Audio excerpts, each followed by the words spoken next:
Ciao, I'm Julia Kay. I'm glad you are here. Nobody has visited me in ages. It's been years now. I must tell you my story, but I don't know where to begin.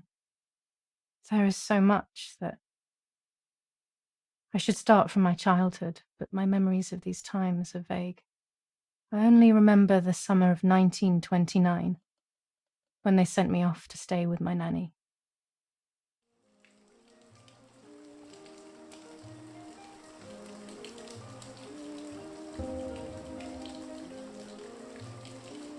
Nanny, will you tell me the story of the White Lady? No, little sparrow. Not tonight. A fog is coming, see? Yes, I know that when it's foggy, the lady kills young women. But why is she so evil? You see, Julia, pain and suffering can make us do evil things, even if we're not actually bad. Just like soldiers have to kill other soldiers. I like the lady, I've decided, Nanny. She must be in so much pain. The poor dear. She still scares me a little, though. Soon I'll be a young woman, and she could kill me. Does she kill those who love her?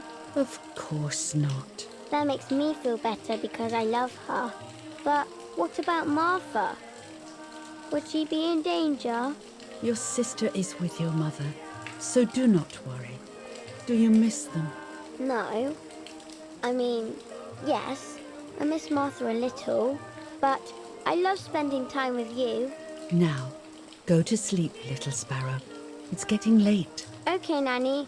I'll go to sleep and dream of the lady. Was she beautiful? She was beautiful. Yes, very much so. Then she'll be beautiful in my dreams.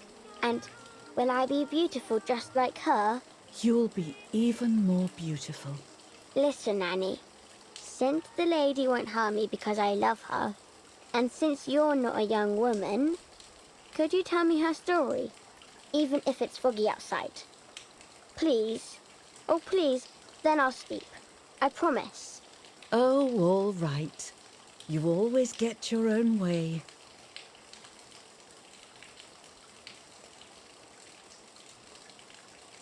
I loved Nanny and I loved that story. Every time I heard it, it sounded like a new and more mesmerizing tale. Every night I would ask her to tell me about it, even though it scared me. Even now I can remember every single day of that time and how happy I was.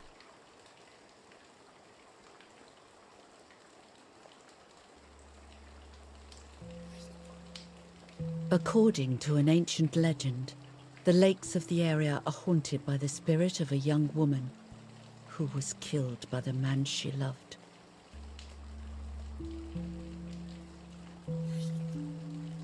She was expecting a lover's stroll by the lake, gazing out at the old tree growing on the lake's island.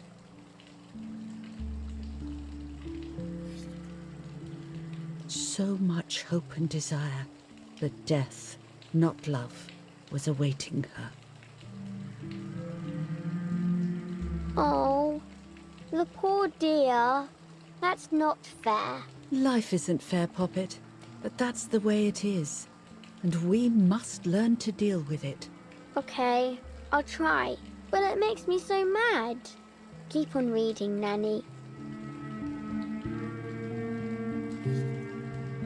In despair, the man confessed he had killed her out of jealousy.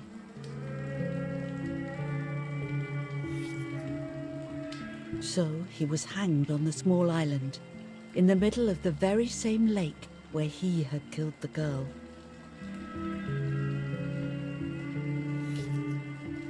They searched everywhere, but the girl's body was never found.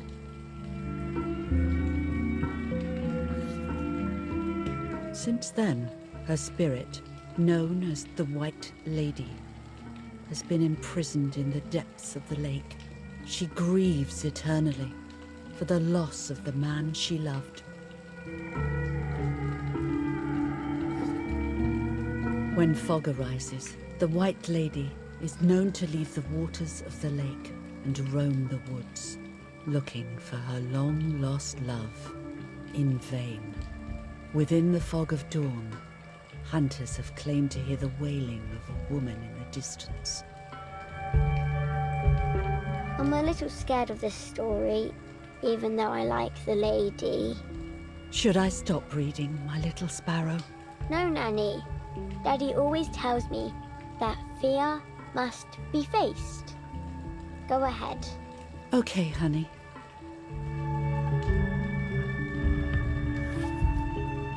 Every time the sad memory of the night she perished stirs in her soul, she takes the life of a young woman by slaying such a life in its youth. Even just for an instant, the lady feels free from the burden of her pain.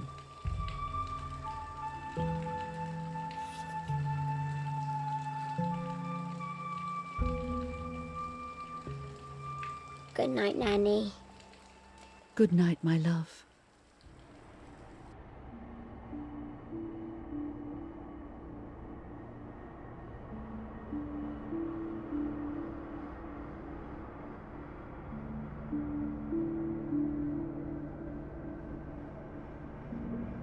I spent almost 3 years with the nanny, but when I came home, I quickly forgot how to be happy. My memories do not return until 15 years later, in 1944, when I stayed in that house. I enjoyed setting up cameras in the woods by the lake. My father created a device that attached to the cameras. It would make them take pictures at set intervals. I was trying to photograph animals, or whatever else was in that damned place.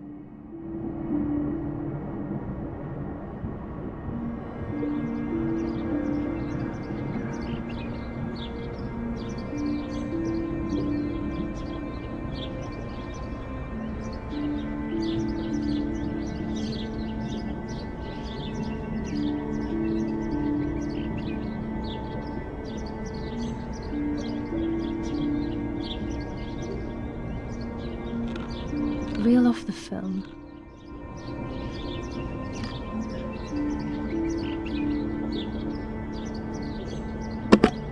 Open the camera. Remove the old roll of film.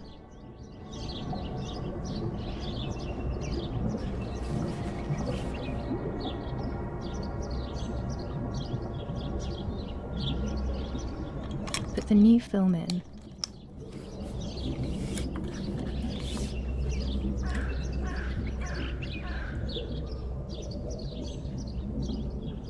Close the camera. Load the film.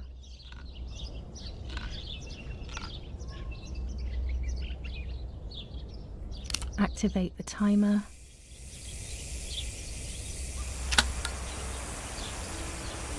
Almost ready. Now to bring the image into focus.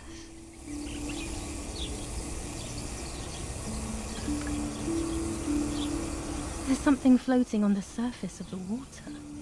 If I frame it better, I might be able to see what it is.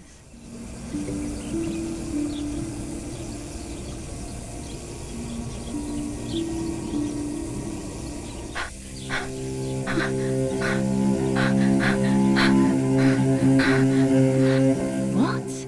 Is that a person? I must help them.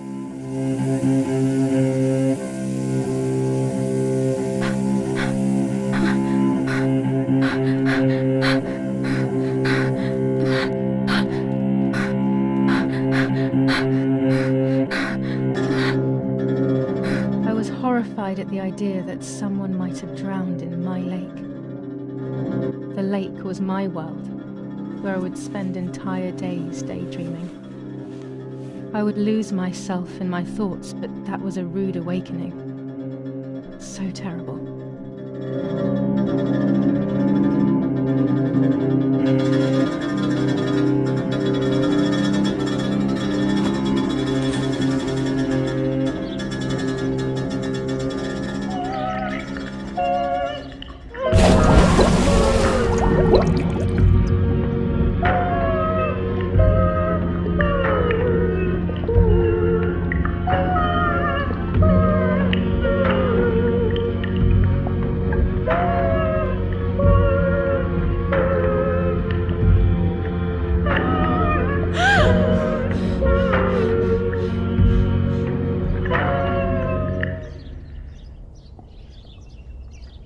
instantly noticed that the person was wearing one of my dresses. I was scared. I dragged that lifeless body as best as I could to the shore, trying not to drown myself. Only when I lifted her in my arms did I realize who she was. It was my sister, my twin, a part of me, dead. Impossible to comprehend. I was desperate. I didn't know what to do or to think.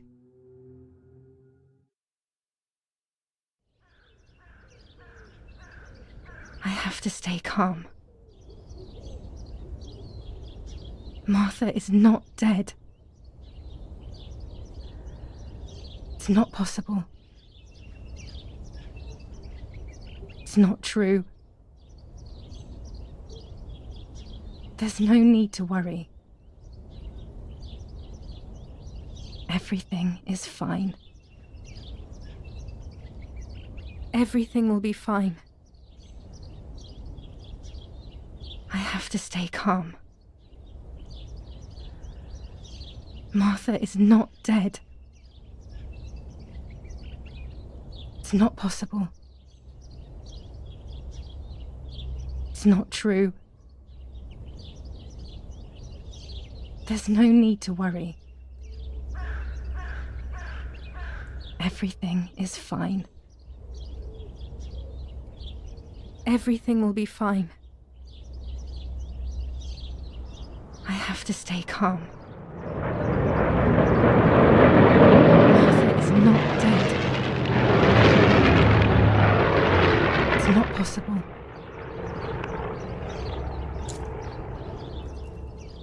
Martha, February 26th, 1923.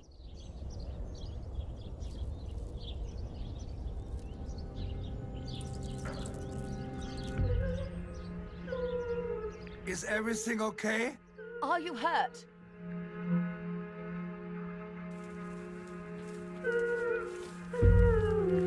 What are you doing? Go, Eric, run!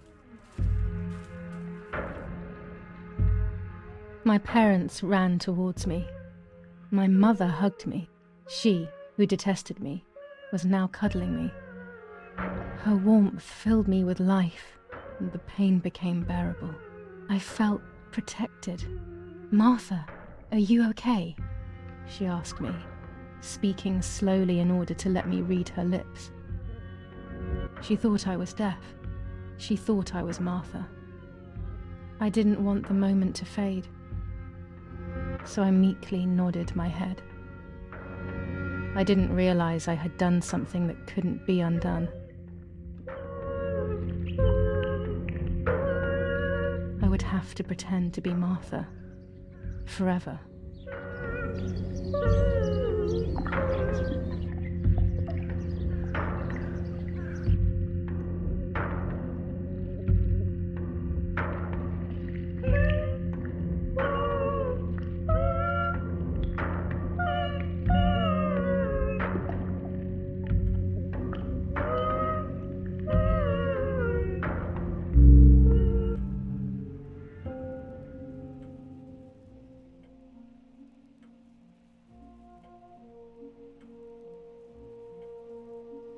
O Lord, who gives life to the dying, let your sacrifice of love be offered for Martha's soul. Into your hands I also entrust my spirit, so that I may be reunited with her in perpetual light, to never suffer the desolation of purgatory. Please grant her eternal rest, O Lord, and may eternal light shine upon her.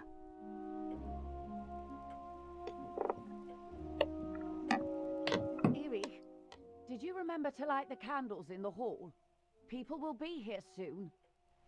Mummy always finds something for everyone to do.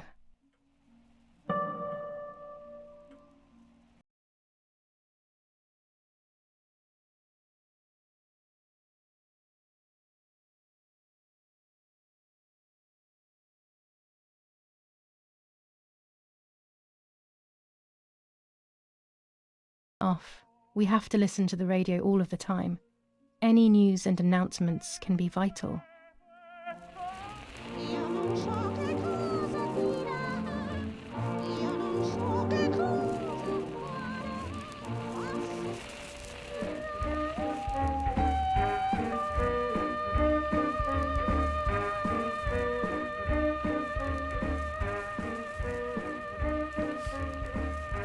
July 17th, 1944. Our family is deeply saddened and is thinking of you during this extremely difficult time.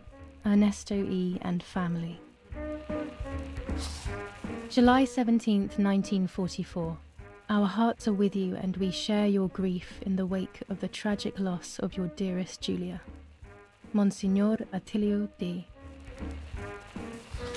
July 17th, 1944, Ministry of War. Director General for Conscripts and NCOs. We are grieving over your sudden loss, and we send you our heartfelt condolences. The Lieutenant Colonel Rapporteur.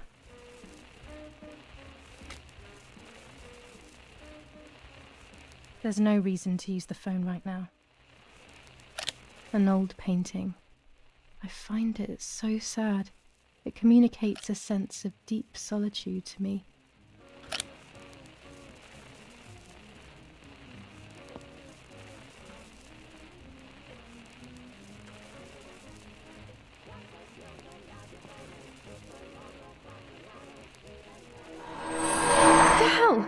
For a moment I thought I saw...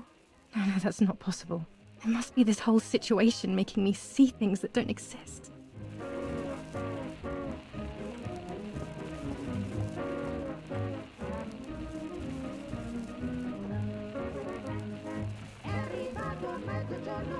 Daddy's oboe. We were preparing a really nice duet together. On the rare occasions he's at home, that is. Daddy, Mummy, and my grandparents. It seems almost impossible that Father is a soldier. Mother would have been more suitable if she wasn't a woman.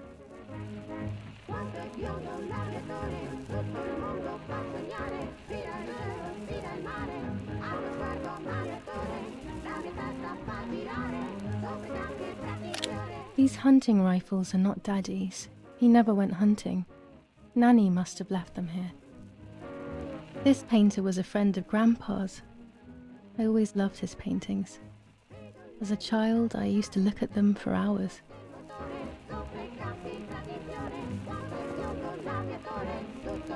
Daddy must be devastated. He loves me. I messed up and now I have to watch him suffer my death. I can at least light the candles and let him find some comfort in sleep. Books, books, and more books. In our villa there must be 10 times more than even here.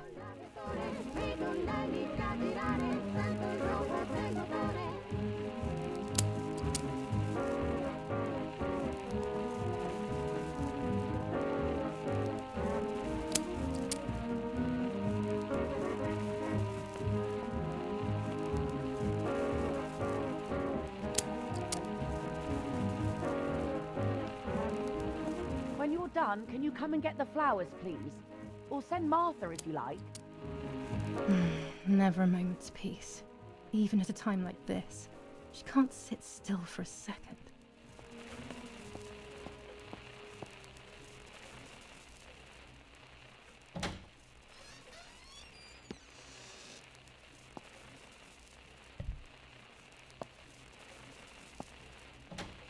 Everything always has to be perfect with her.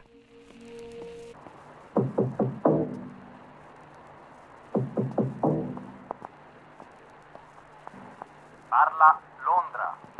Trasmettiamo alcuni messaggi speciali. Felice non è felice. E c'è stata la pioggia. La mia barba è bionda. Parla Londra. Abbiamo trasmesso alcuni messaggi speciali.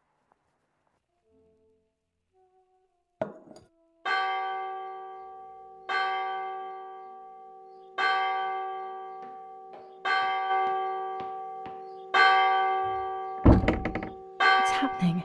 Who closed the door?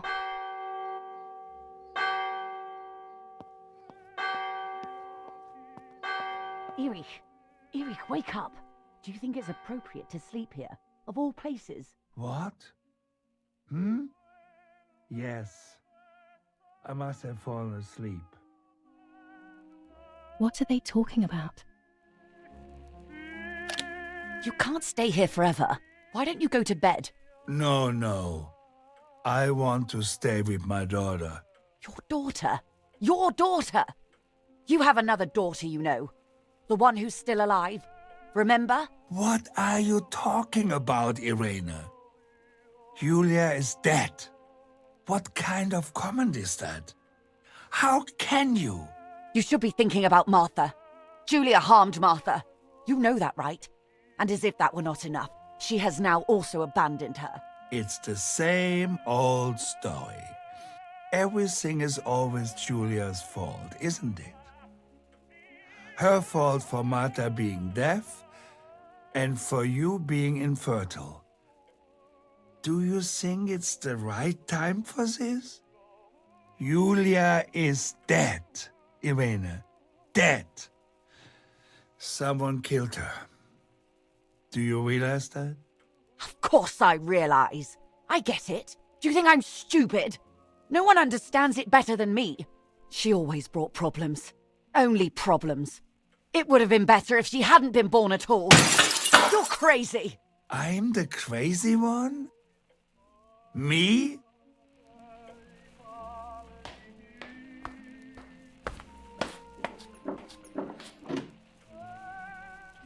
They have done this to get at me, yes. Your death is all my fault. All I could ever do for you was hurt you, Julia. My poor, sweet, crazy girl. What will I do without you? What will life be like now? All the time I didn't spend with you. But now I'm home. We can go fishing together. We can take pictures of butterflies. No. We can't do anything together anymore, can we? Nothing. I miss you, Julia. I miss you.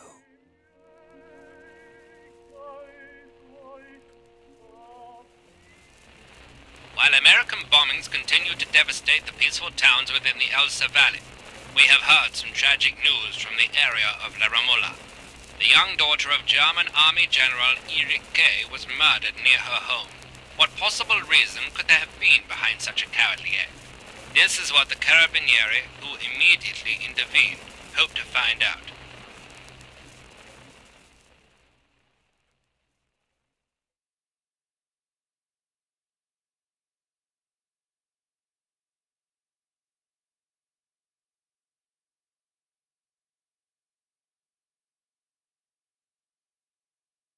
Mother didn't seem to suffer from the situation. All she cared about was that my death was so painful for Martha.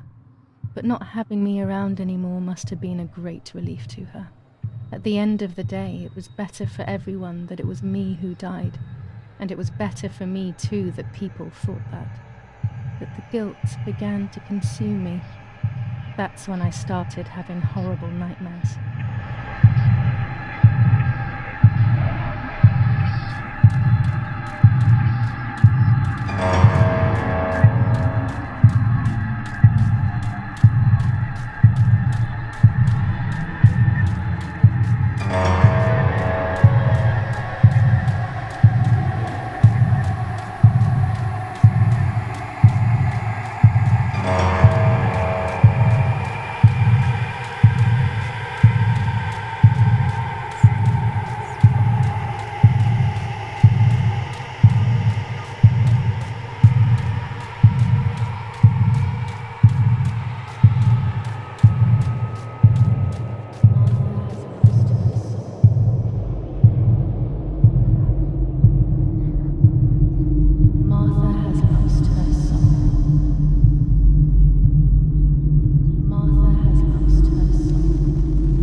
It was just a dream.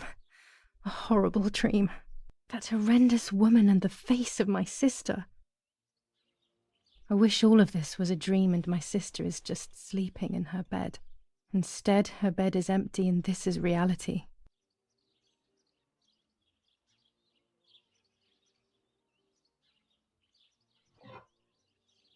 This is Martha and me at the festival of the patron saint. It was only a few months ago, and now...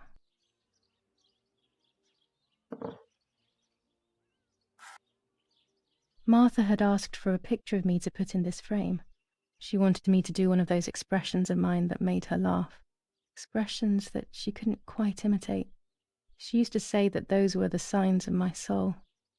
Can a photo capture the soul? Can I capture Martha's soul?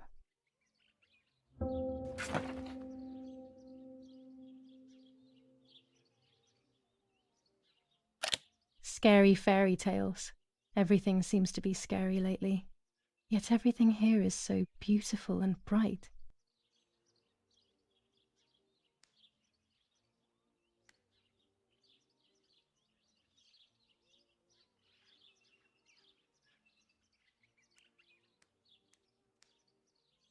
This is Martha's trinket box. It could contain something that will help to figure out what happened.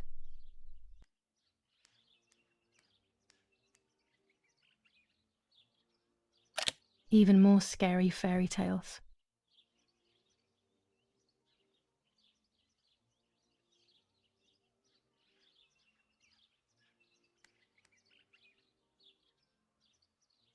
Martha's clothes.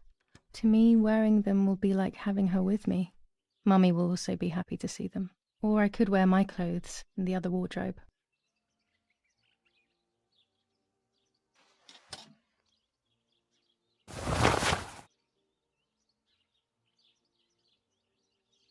I'm already dressed. Our beautiful home. In spite of everything, I prefer being here.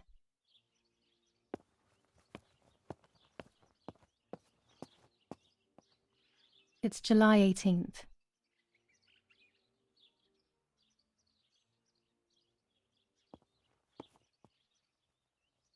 I always keep my trinket box locked.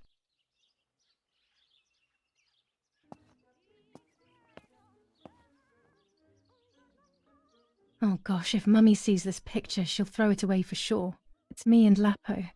I want to see him as soon as possible so we can mourn Martha's death together. The butterfly collection that Daddy made for me.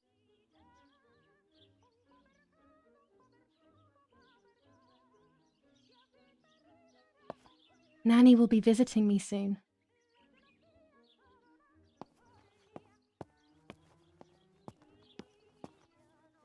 I'm already dressed. Everything I need is always in my bag.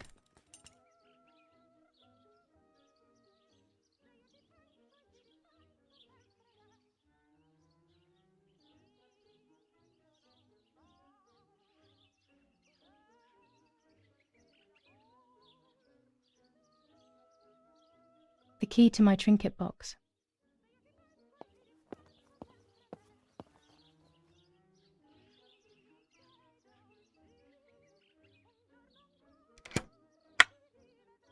Here is my diary.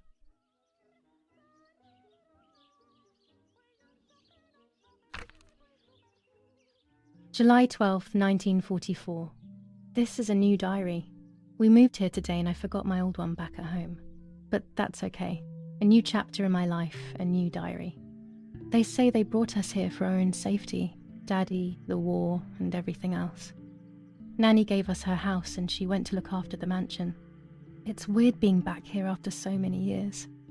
I remember Nanny telling me the fairy tale of the Lady of the Lake. It's one of the few happy memories I have from when I was little. Nanny isn't here and that's a shame, but Martha is here with me. I also get to see Lapo more often, which is wonderful. He's always hanging around here. Mum is thankfully too preoccupied with fixing up the house to worry about me. At least for now. July 16th, 1944. There's something creepy about the woods.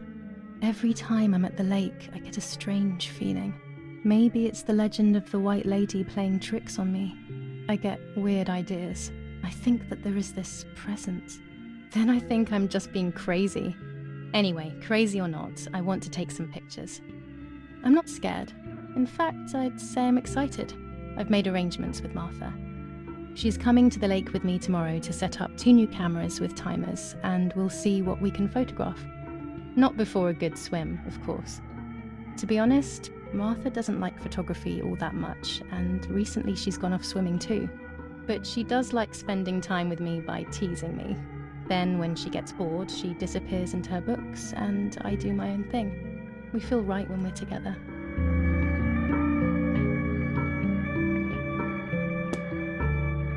Yes, Erich, I'll be right there. I'm just going upstairs to call Martha down for breakfast. Fine, but I'm not sure we should let her sleep all day. What do you think? What did you say? Okay, I won't wake her up. I'll just turn on her light. So when she wakes up, she'll know when to come down for breakfast. They really think I'm Martha and I can't hear them. I need to be careful not to talk, or I will be in serious trouble.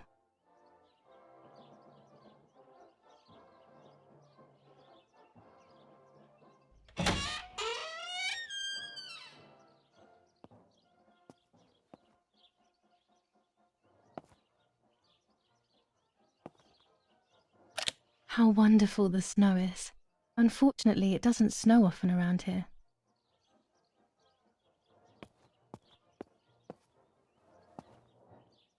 Dad loves these prints of Florence. I find them a bit sad. There's no shortage of paintings in our house. Mum is passionate about painting.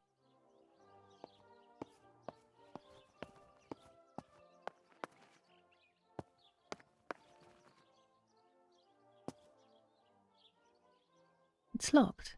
Strange. Why did they lock my room?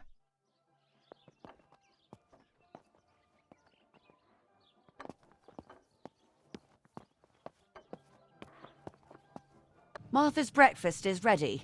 We can go. Yes. It's getting late. Did you leave the newspaper for Martha? You know how much she likes reading it. Yes, Irena.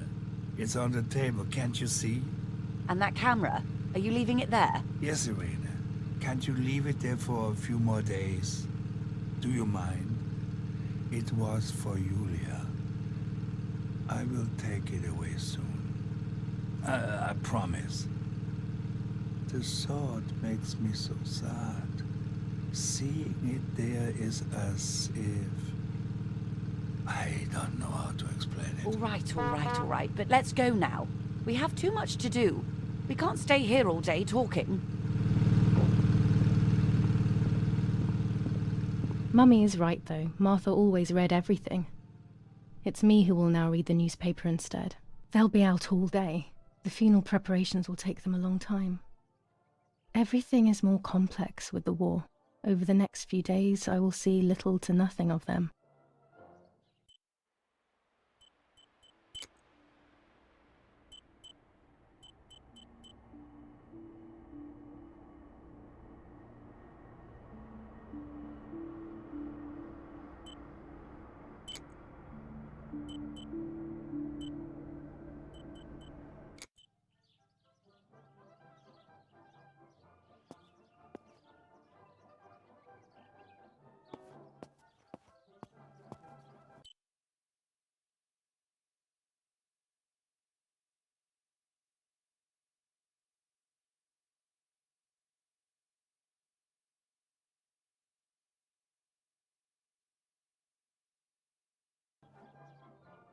During deep winter, I would go to sleep snuggled by the fire and Nanny would get angry.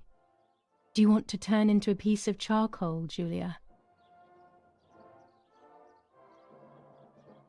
These plates are not ours. Nanny left them here. I remember them well.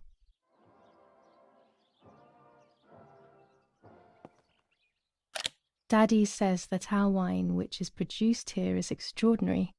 I hate wine. I prefer beer.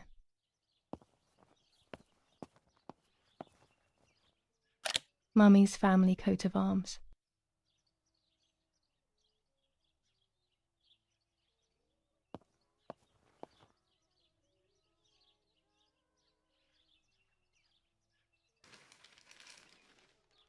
Brutal assassination in San Casciano.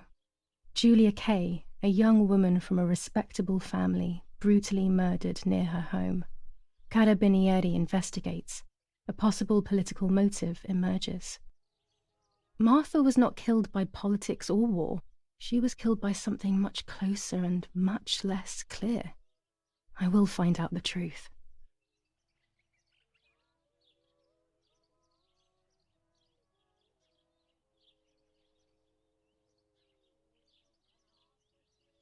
Firm bulwark even in the skies.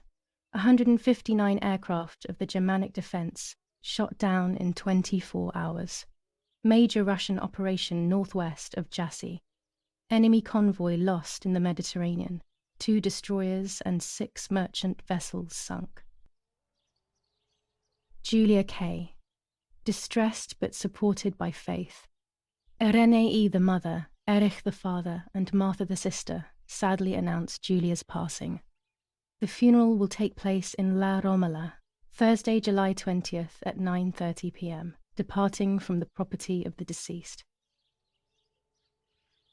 First improvements in food registration. Bread rations increased by 50 grams per day as of April 20th, a kilo more every month of soup ingredients. Reforms to the treatment of agricultural workers and an unexpected distribution of jam. Brutal assassination in San Casciano. Julia Kay, a young woman from a respectable family, brutally murdered near her home. Carabinieri investigates. A possible political motive emerges.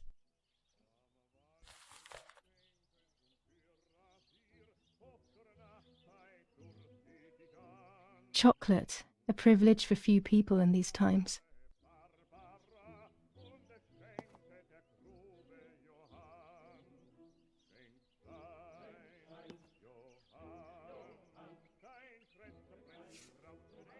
For Julia, to take more and more photos.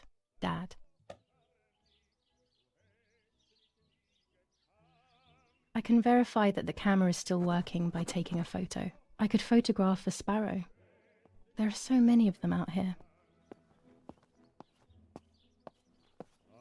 There might be birds around the little wall in front of the house. I always put crumbs on it for them.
Excellent. I've taken the picture, now it's straight to the darkroom in the cellar to print it.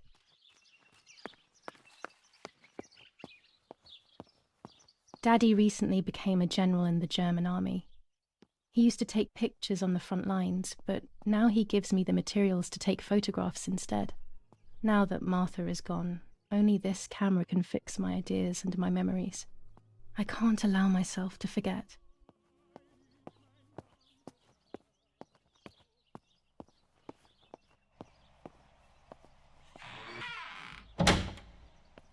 Daddy set up his darkroom here. He doesn't take photos anymore because of his work, but photography is still his true passion. I'm allowed to use the darkroom when I want to. Daddy had this device brought here last week. It's old, but still works. He has always loved everything technological.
Not a bad photograph.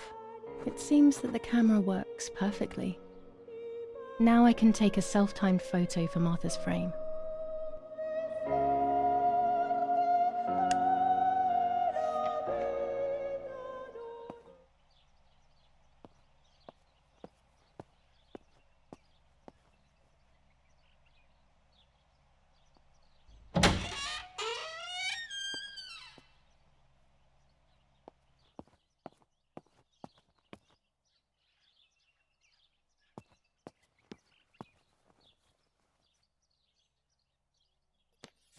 Lorenzini haberdashery, 5 meters of grey cotton fabric, 6 meters of white linen fabric, 4 meters of green satin, delivered on June 5th, 1944. In the event of an issue, contact us on the number 6987. And this red fabric? It's not been mentioned. Could this also be one of Mummy's, or could the nanny have left it here?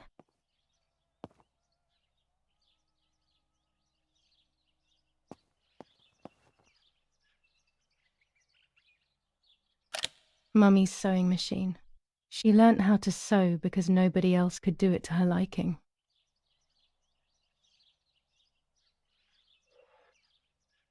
These could be of use to me.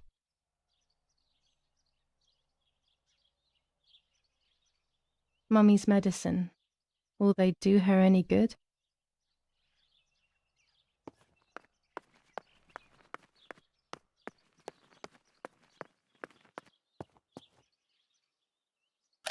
These workbenches fascinate me. I would love to learn carpentry. This is where Nanny's husband made my dolls. The puppets I used to play with were made here. I never knew that when I was a child. They always told me that a fairy brought them. I didn't really believe them, but it was nice to think that.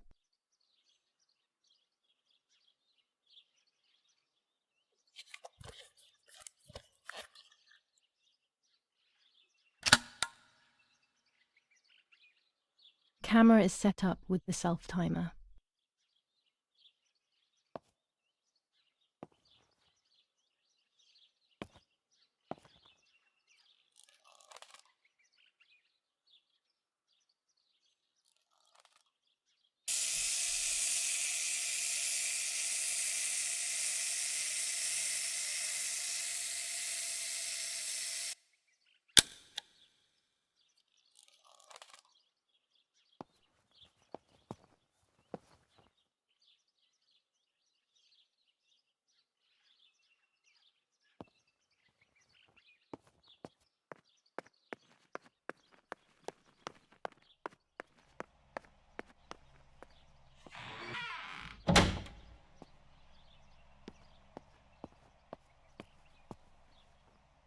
It's always a thrill to develop a photo. You can't see anything at first, yet something invisible is captured on the black film, a kind of ghost. That invisible breath then returns to reveal the reality from which it was torn. There are those who say that photography steals the soul or captures it. That's why they used to photograph the dead, but nowadays almost nobody does it anymore. Even if it's just a delusion, I want to photograph Martha. I want to have a small reflection of who she was with me, but I have to do it secretly or they'll think I'm crazy.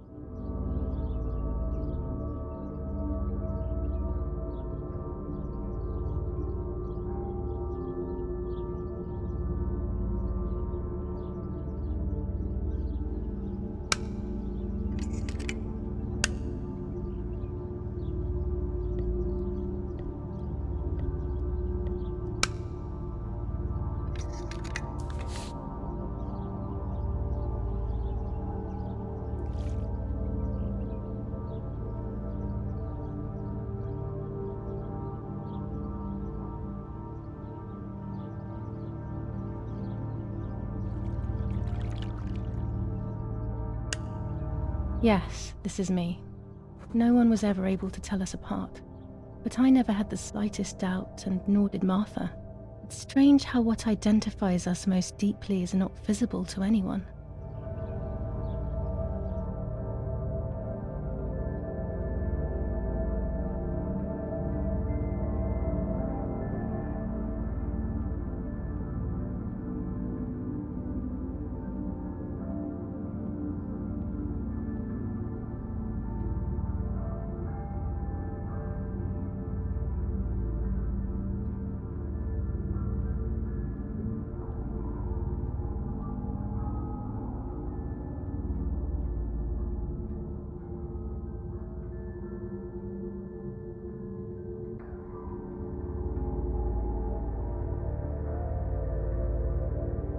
I was obsessively thinking about Martha and what had happened.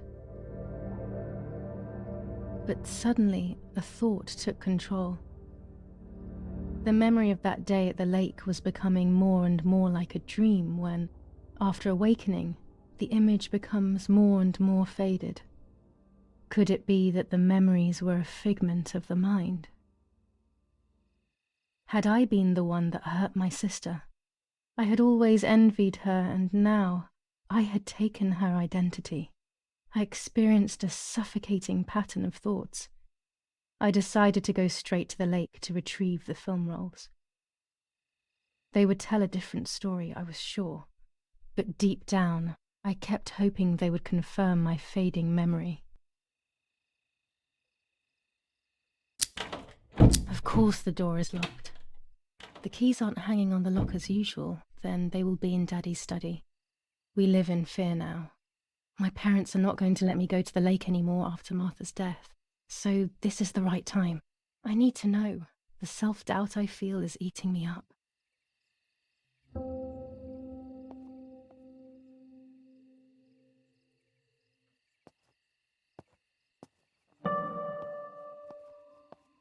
I liked watching Nanny as she cooked. I always picked up loads of techniques.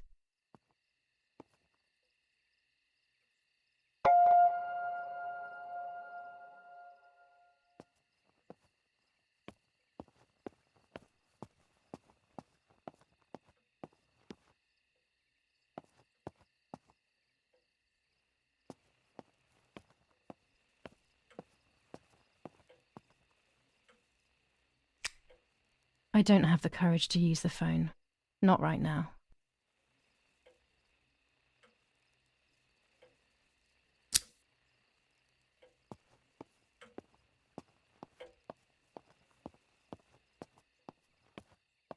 We are so lucky. In these difficult times, pantries are empty and people are going hungry. But with a German general for a father, food is never scarce.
Here's the camera flash. Now I can photograph Martha even in the dark.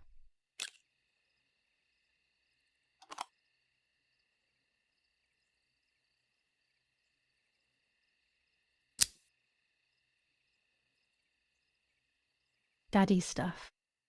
War maps. I've heard everything will play out on this new defensive line.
I love the night, but this night scares me.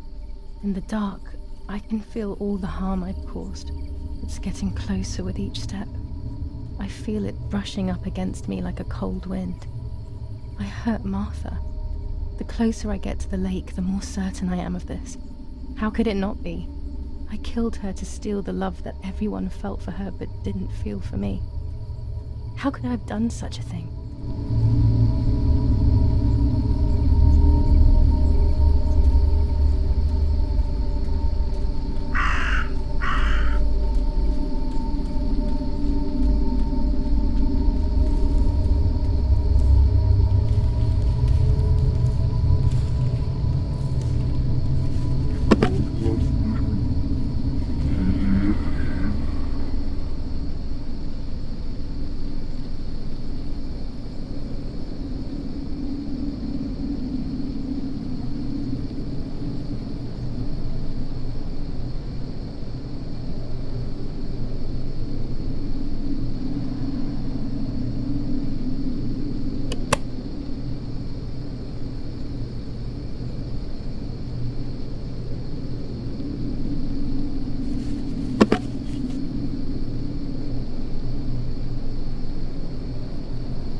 German soldiers.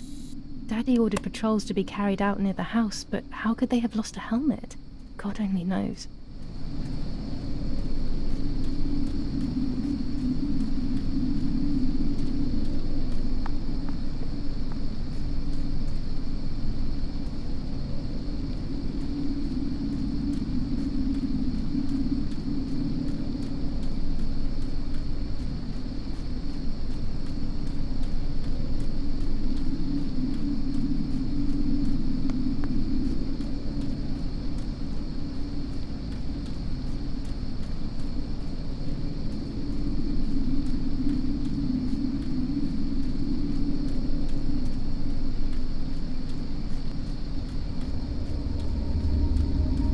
Oh no!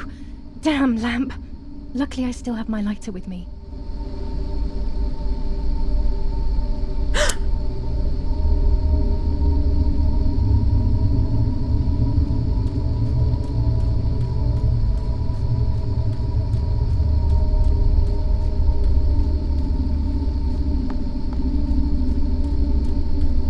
The cameras are somewhere around here.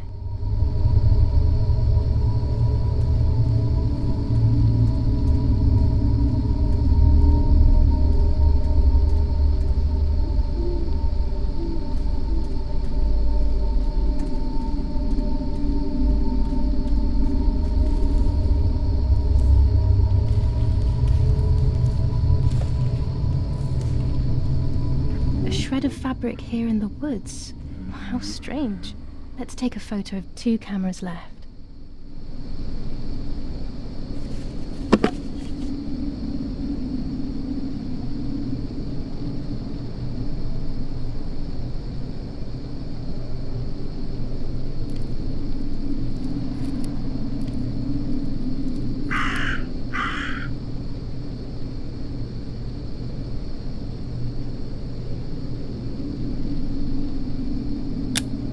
How could it have ended up here? It looks familiar.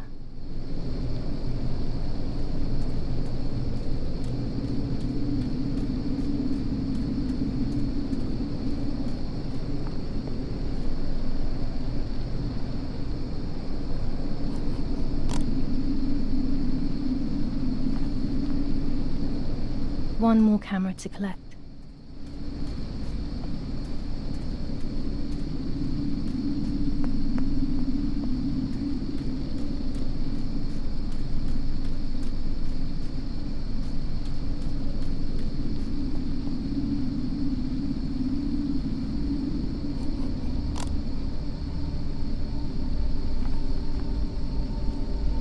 That's it. I've got them all. These films are going to help me understand what happened. Now I should rush home to develop them.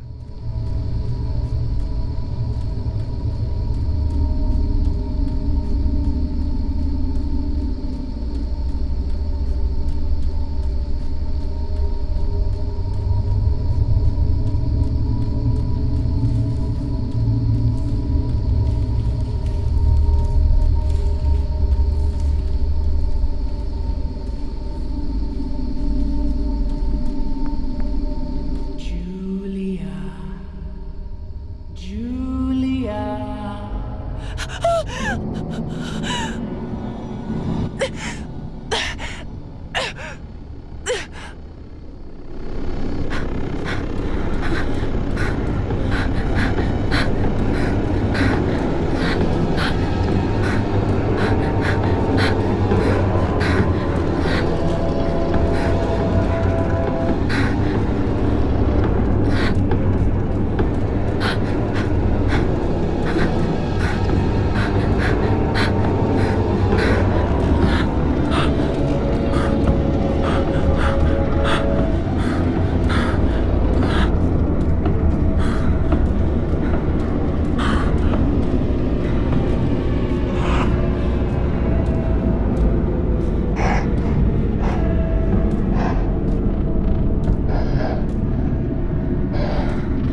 Oh, yet another nightmare. She entered my dreams once more. Maybe she wants to talk to me. What am I saying? Fairy tales coming true. Yet I feel... No, these are the thoughts of a crazy person, and I'm not crazy.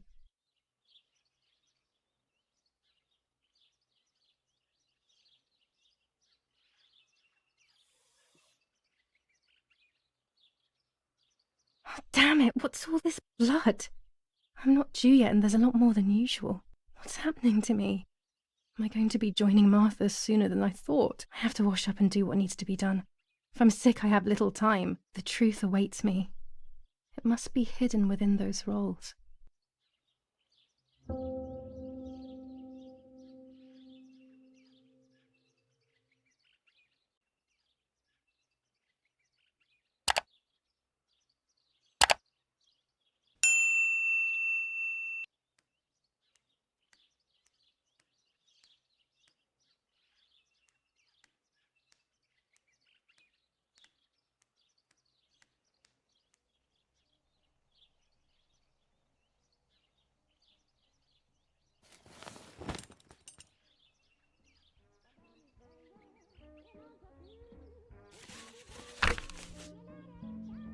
July 18th. Everything has changed. I feel like a different person. The best part of me left with Martha. My enthusiasm, my desire to live, and the will to joke around. I find myself alone, left to my own devices, confused with no desire or expectations. I was handling the cameras at the lake and there was a floating body on the water. I don't remember what I was doing before. Yet another memory lapse. That lifeless body was Martha's, my sister. Mummy ran up to me and hugged me, thinking I was Martha and that I, Julia, was dead. I didn't correct her mistake, and now it's too late. If they find out I have been fooling everyone, I don't even want to think about it. I feel terribly guilty pretending to be Martha, pretending to be deaf. I took the photo for Martha's frame. I know it's too late now, and I felt incredible pain placing the picture. I said goodbye to her forever in that moment. I realized she was gone, and there was no going back. I must do one thing for Martha. I must find out what happened. The partisans couldn't have killed her. That's just ridiculous. Lapo is my friend, and he is one of them. He loved us so much. We know all of them. So it's just impossible.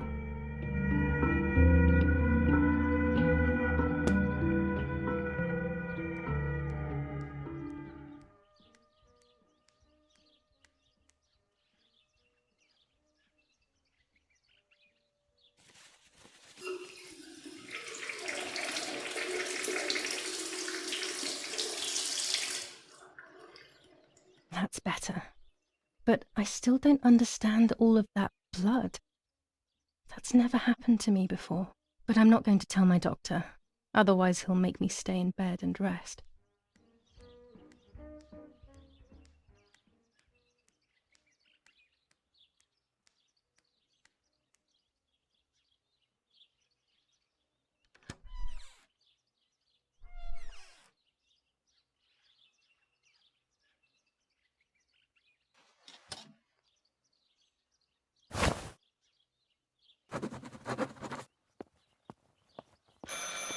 It's very rude, but I could pick up the phone and listen to their conversation.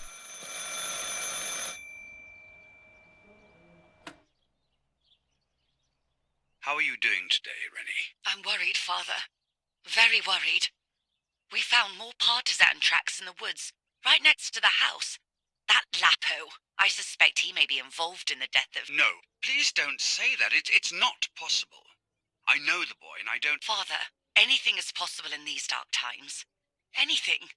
That boy didn't even come to say goodbye to Julia. Didn't they love each other dearly? He must be terribly scared, and Julia always used to say that.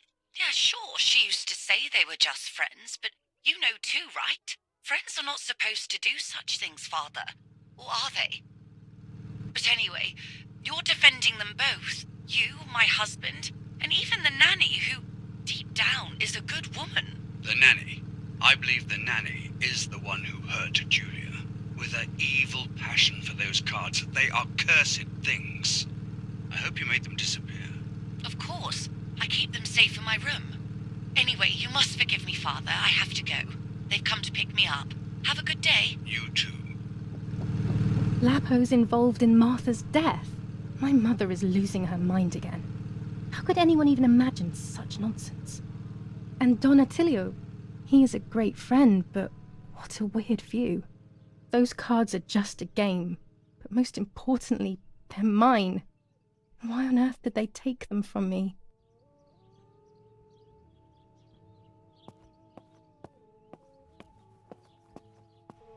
Following the dramatic news from the countryside, Archbishop Toccarelli will protest with the French in the city for the raping being committed 25 by ISO invading film. troops. When the sun is high in the New sky, it's ordinance for perfect. the safety of citizens. From this moment on, it is forbidden for anyone to leave their homes and walk the streets of General San Edict Cassiano. K. All New windows, rules on including curfew cellars, and women's house behavior. entrances and doorways, German command of must S. remain Vincenzo closed Attori. night and day. Telephone The number population are advised 1185. to stay in their cellars, or, where these do not exist, churches and other large buildings. The patrols of German armed forces have orders to shoot at people who are on the street, or who are found looking out of their windows. I shall repeat for clarity. New ordinance for the safety of citizens. From this moment on, it is forbidden for anyone to leave Dear their Mother, homes and this is hard, but I have something to tell you. all I windows, found out that including Julia is cellars, pregnant. house entrances, Go and to the lake doorways, tomorrow morning at must 7 and remain watch her as closed she night and bathes. day. You'll see that her tummy is growing. Advised to stay in their Martha. cellars, or What? where these I'm do not exist, pregnant. churches Why is everything becoming even more confusing? patrols of I'm German searching armed for an forces have explanation, but orders to instead I'm shoot left at with more people who are on the questions. street, or who are found looking out of their windows.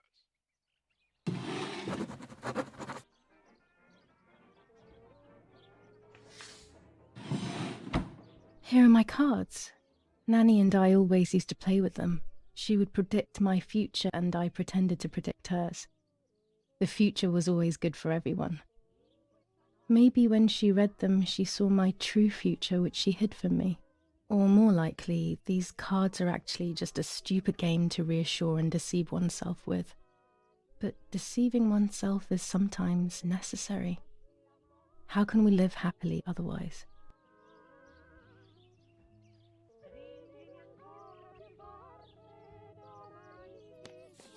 Romola, 15th of July 1944. Dear Mrs. Irene, I'm writing to let you know that all is well here at the villa. Thank you for being so considerate and caring. I apologize for the simplicity of the housing you were forced to live in. I also locked the room where the little one used to stay as requested. I've left you the key. It is the one with the pink keyring. Try to stay safe. Best regards, Nanny. Why on earth did Mummy have that door locked? It was my room. What is she trying to hide? Pervertin again. I feel like these pills do nothing other than agitate her. There are more and more weapons around, and everyone is scared after what happened.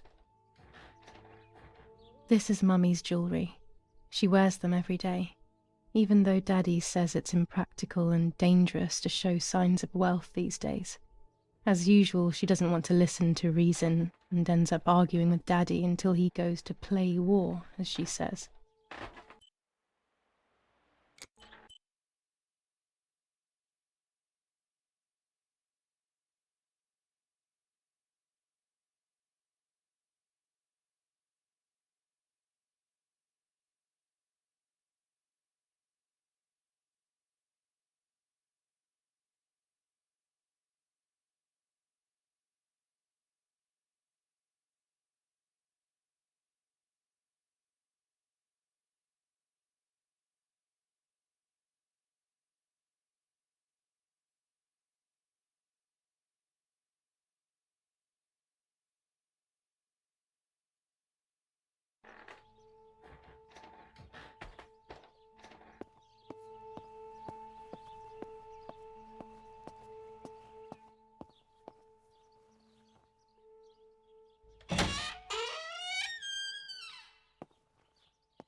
superior commander of the German Federal Armed Forces announces: 1. Whoever is in possession of weapons or explosives not reported to the German headquarters will be shot. 2. Whoever harbors bandits and/or protects them and provides them with clothing and/or weapons will be shot. 3. Whoever is aware of the existence of any rebel groups or even lone rebels without reporting them will be shot.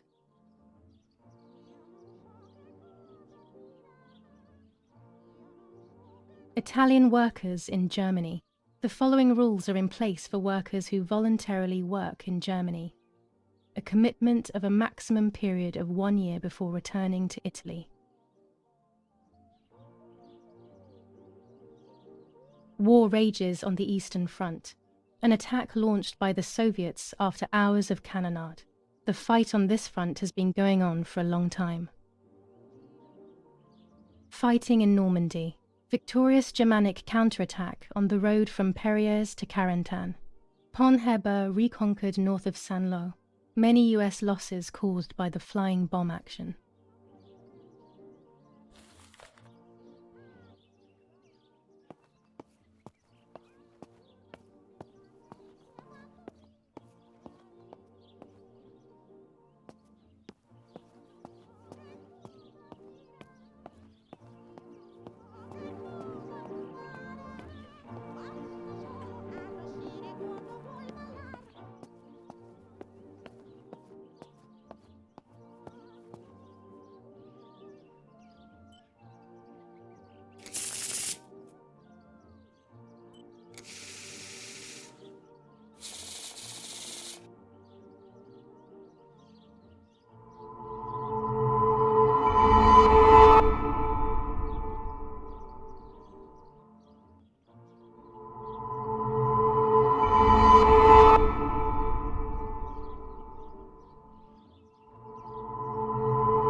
The end of a relationship.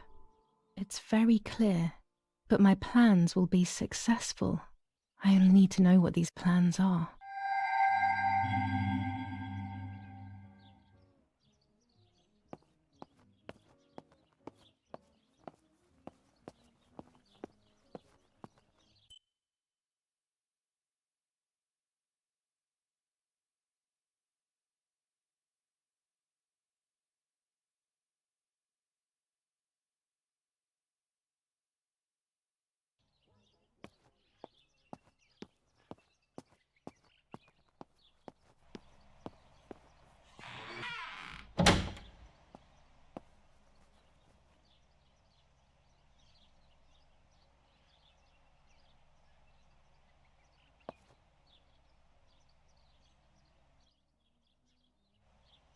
A lens and a roll of infrared film. They can photograph what the naked eye cannot see.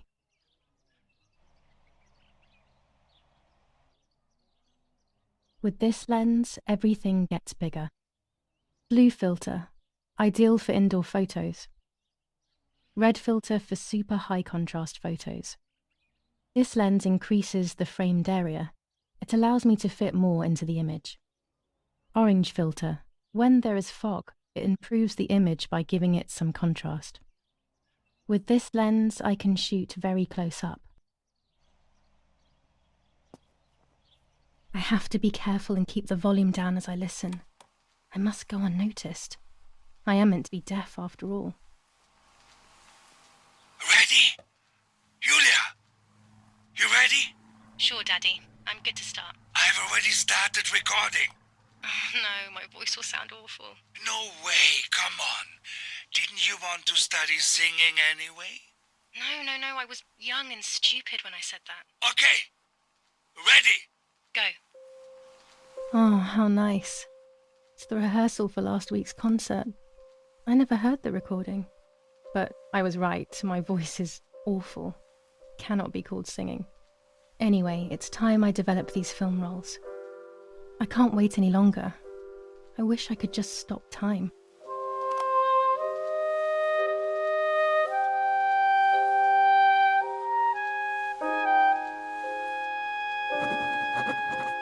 These images could change everything. I cannot bear the fact that I may have hurt Martha. I would rather die. Damn my head and these memory lapses. It's such a pain not remembering. It's like getting lost inside yourself.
Here I was running toward the pier, just as I remember.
I'm carrying Martha to shore.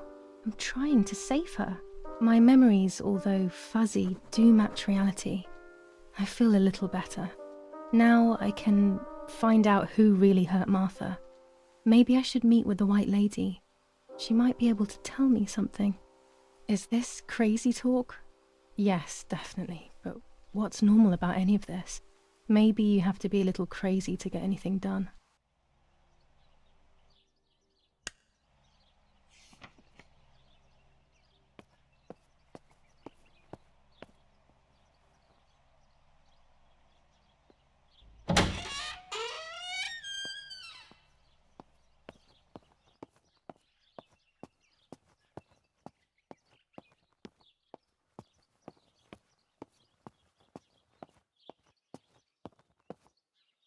A tripod is necessary to take photos with long exposures.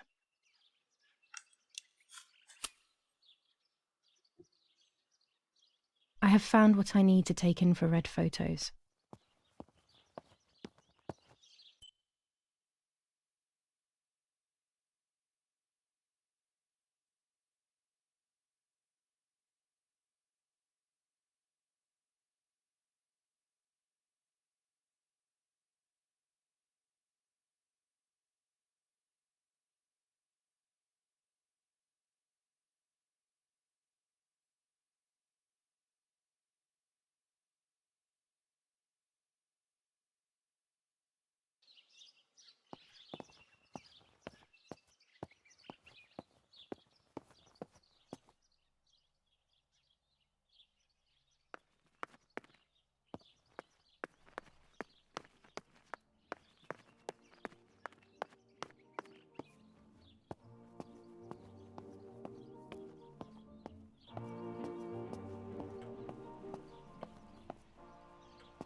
done. It would be nice to have you always by my side, even if it's just a picture.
A photograph is both the present and the past, like a dead body. I don't know what I'm expecting. Maybe it's silly to think you can capture the soul of someone who has died.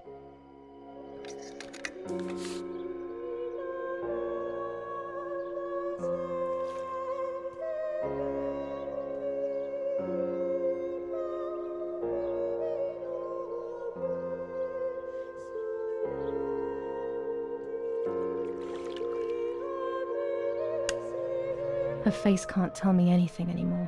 I know that, really. Her lack of expression scares me. I don't even know whether to keep this blank photo with me or just throw it away.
this as the centre of our farm, but since we moved here, it hasn't worked like it used to. Security matters, Daddy says.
Los, schnappen wir uns die...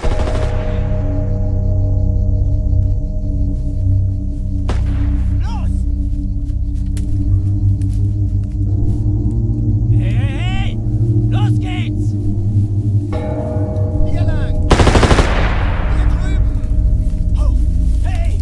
Vorwärts! Hier! Sie sind da lang! Verdammt! Los! Laufen!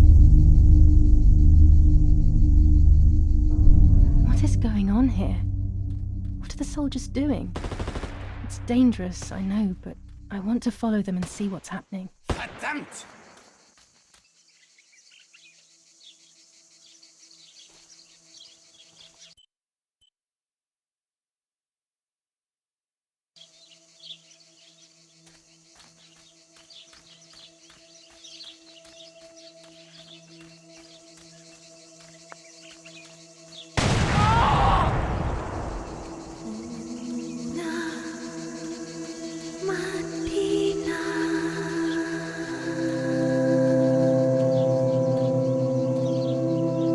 Oh God, please no.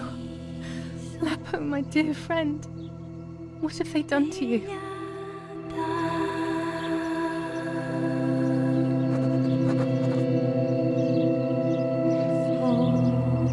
Your handkerchief was the symbol of what you believed in. At least that is left of you.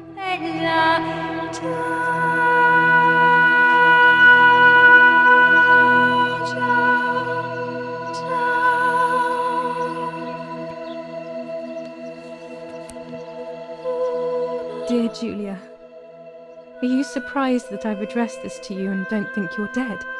Everyone calls you Martha now, right? I know you too well. I can never understand why no one else can ever tell you apart. Not even your own mother and father. Martha is gone and I cannot reconcile myself.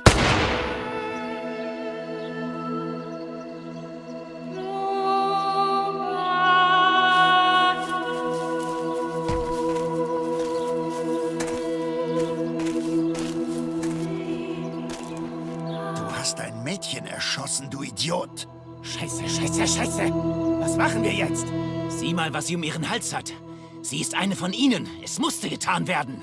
Sie ist die Tochter von General Erich K., du verdammter Trottel. Sie war die Freundin von diesem armen Kerl. Oh, verdammt, jetzt sind wir wirklich am Arsch. Scheiße, lass uns abhauen. Aber sie lebt noch. Sie liegt im Sterben. Siehst du, wo du sie getroffen hast? Sie ist bestimmt schon tot. Wir müssen jetzt abhauen, sonst sind wir auch bald tot.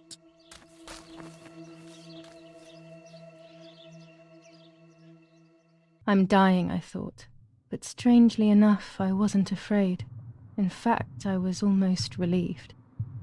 When I returned, I found myself once again in the midst of a bad dream. One whose meaning I did not understand at the time.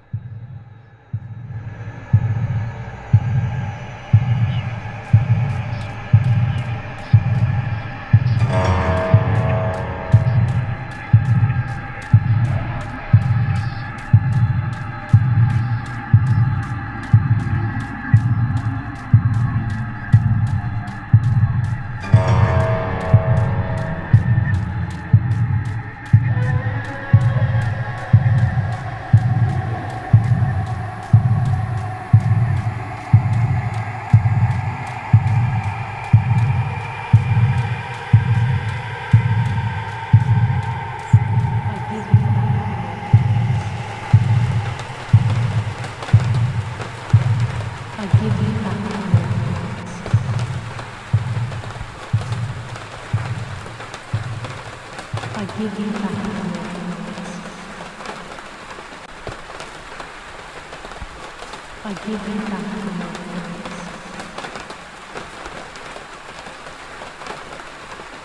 I give you back your ignorance.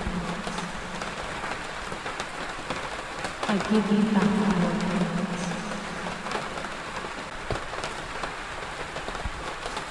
I give you back your ignorance.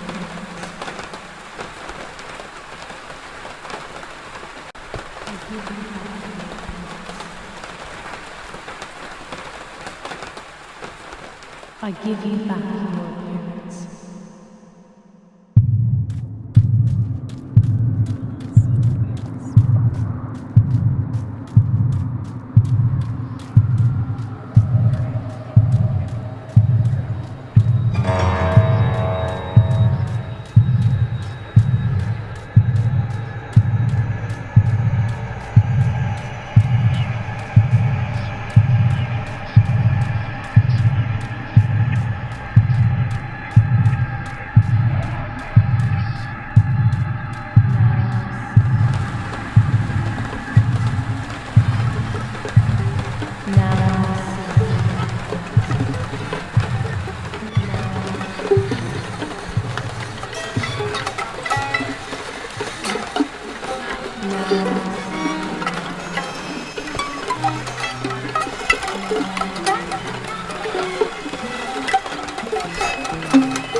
Two sisters were destined to die.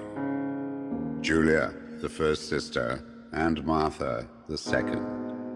On Julia's day of departing, identical twins stood before me, impossible to tell apart. They questioned my presence, since they were still so young. Julia must come with me, I demanded, but they both claimed to be Martha. I explained that Martha's fate was soon to be the same, and their games were useless. I didn't have time for it. The war was keeping me busy. But they didn't concede, and instead kept insisting. Can we follow you together? No, impossible. Are you sure Martha will die too? Nothing is certain in wartime. What if the wrong person went with you? Then you would have cheated death. One would die unjustly, and the other would simply be delaying her fate. They discussed amongst themselves, then hugged before one of them came forward. She stared in a determined, almost threatening manner. I guessed it was Martha sacrificing herself, giving more time to her sister. But I stayed silent, not to reveal their failed deception. No one lies to the face of their own death. So I asked how their choice was reached. We drew lots by throwing a medallion, she said quietly. They had trusted in fate. Oh, how naive they were. They knew fate plays by its own rules, which is true, but it is also my ally. Fate never would have allowed the wrong girl to follow me. In that case, my work was done. She must have been Julia. However, little to my knowledge at the time, that blasted medallion had the same name engraved on both sides, Martha's. So, my first assumption was correct. They were too damn smart, and had fooled both fate and me. One thing is for sure. I'll put things back where they belong. I will correct my ignorance and give fate back its blindfold.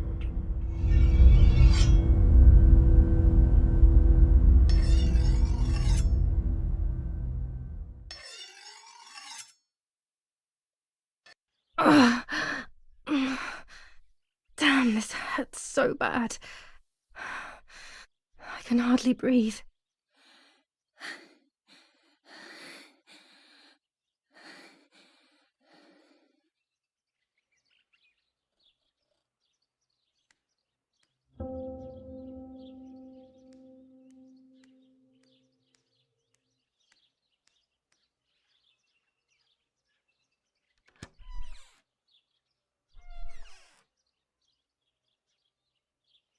The ceremony is today, so I need a suitable dress.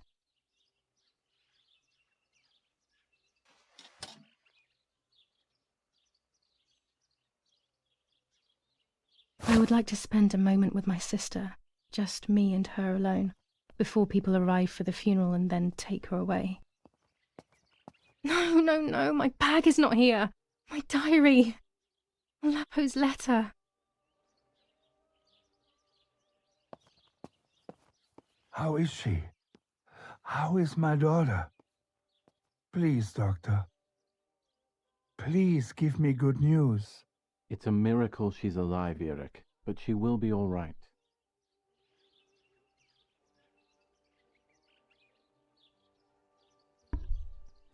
The bullet passed right by her heart and exited her chest.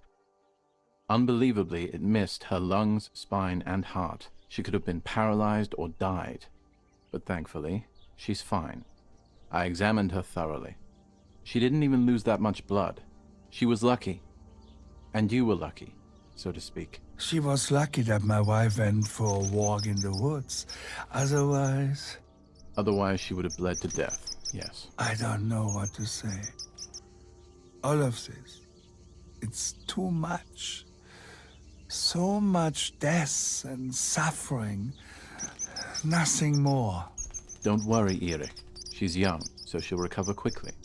I'll be here all day anyway. Thank you, doctor, for everything.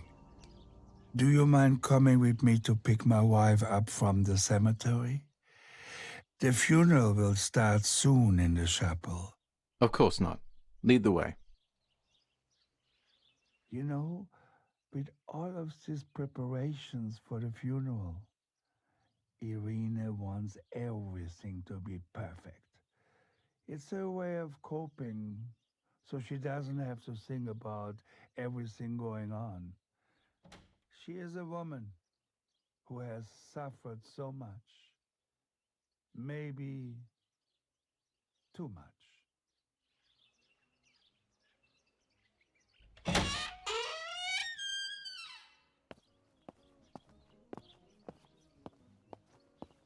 There's my bag.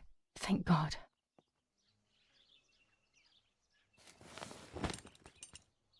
Let's hope Lapo's letter is in there.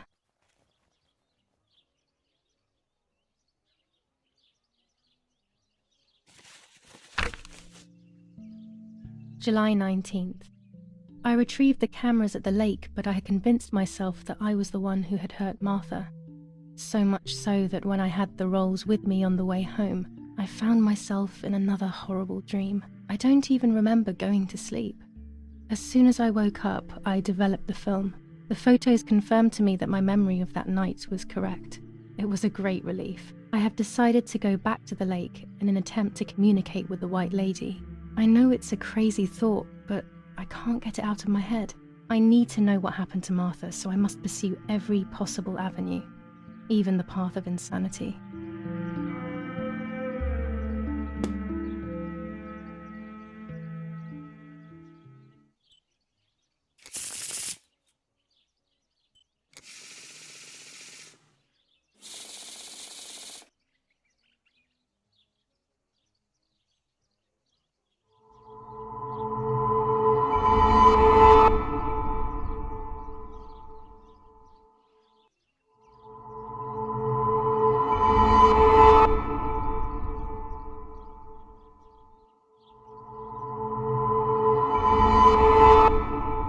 I have to see beyond appearances. There are those who betray me and speak ill of me, but someone will know how to give me the right advice.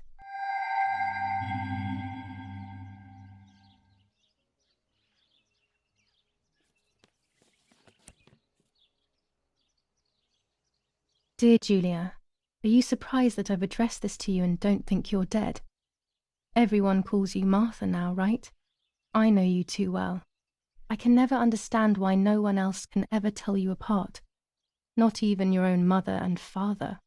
Martha is gone, and I cannot reconcile myself to that fact. I have to stay hidden, and sadly I can't run to you, even if I would love nothing more than to hold you tight and cry together. No words. I just want to be close to you. Can we meet in the barn tonight? I will try my best to be there around midnight. Don't be alarmed, but if things get ugly, please remember this number, 6934. He knew he was in serious danger, but what about the letter? I had it in my hand when the soldiers ran off. Mummy found me, and if she's read it, well, she hates Lapo, and now she must know who I am. No, she probably would have left me there to die. She'd rather have no daughter than the wrong one. Before I passed out, I must have put it back in my bag. There is no other explanation. Violence against citizens continues in La Romola, and once again General K's family has come under fire. Now it is the life of her sister, Martha, that is in danger. The blow from the gunshot in her back could have killed her. It is only by the grace of God that the girl is alive. The anti-fascist political When it's not motive too appears sunny to be the outside, only the reason 200 behind the ISO cowardly film act. works well. The New Zealand troops are advancing slowly. After the Battle of Poggibonsi, on the 18th, they are still far. General Edict K. New rules on curfew and women. Has been exhausting for the invaders.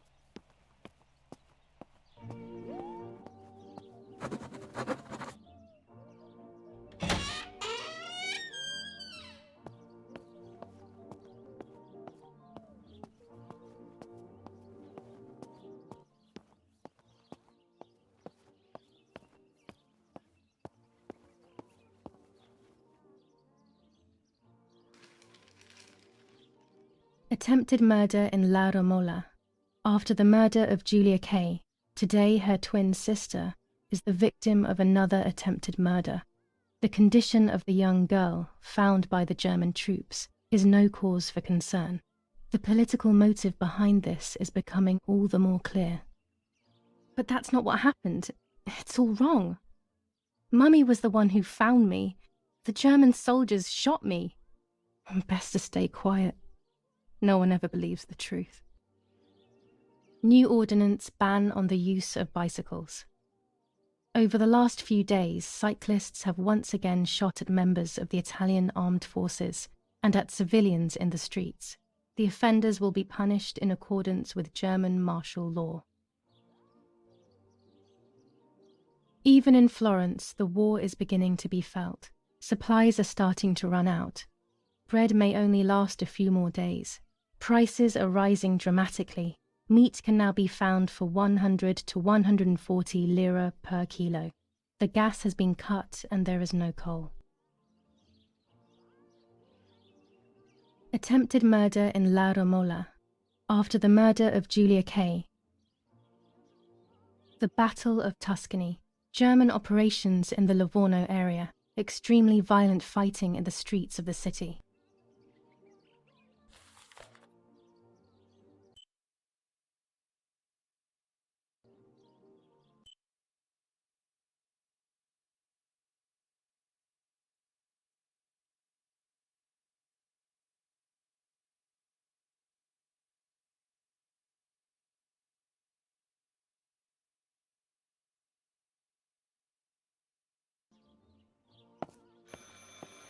I should pick up the phone but remain silent. If I let the caller speak first, I'll find out who it is.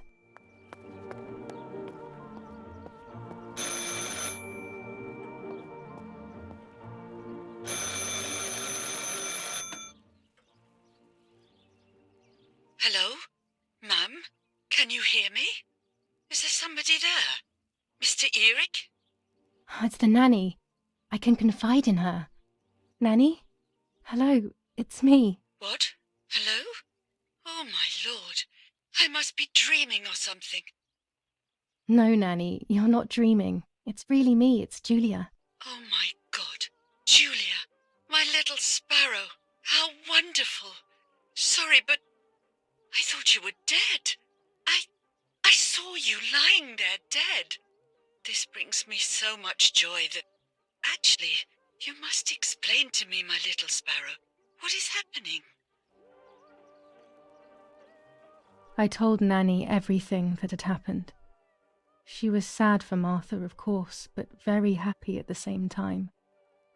I was the one she had a special bond with. I explained to her that I wanted to try and meet the White Lady, even if I knew it was a silly idea. But she didn't think I was a fool, quite the opposite. She explained to me what I should do in an attempt to meet her. It was complicated. I noted everything down carefully in my diary. Who knows, maybe she did it only to keep me occupied, while deciding what to do with me and who to warn. I won't ever know, though, because that very same day, a bomb struck the villa and she died. They all died. We should have been in that house ourselves, but instead... Poor Nanny. Bye, Nanny. I love you. Goodbye, my darling. I thought I'd lost you. Be careful, my little sparrow.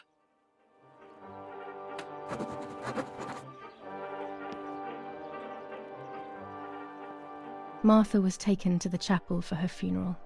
I want to say goodbye to her alone before everyone arrives.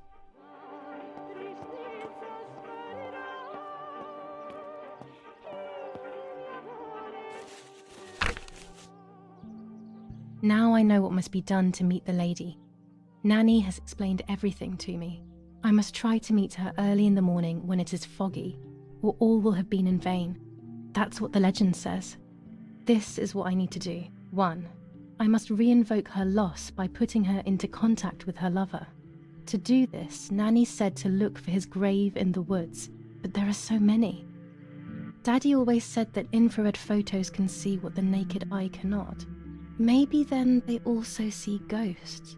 There wouldn't be anything strange about that now, considering I'm trying to contact one after all. How crazy. 2. A part of me needs to enter her world. A lock of hair would work, so I'll need scissors to cut some off.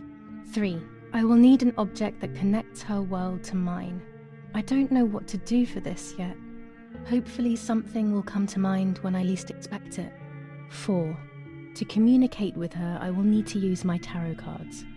I will meet with the lady on the island where her lover was executed.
Poor little one. He's dead. Poor little guy. His place is by Martha's side.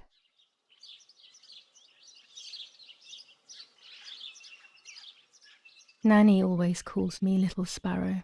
This is the part of me that died with Martha. It'll be safe next to her.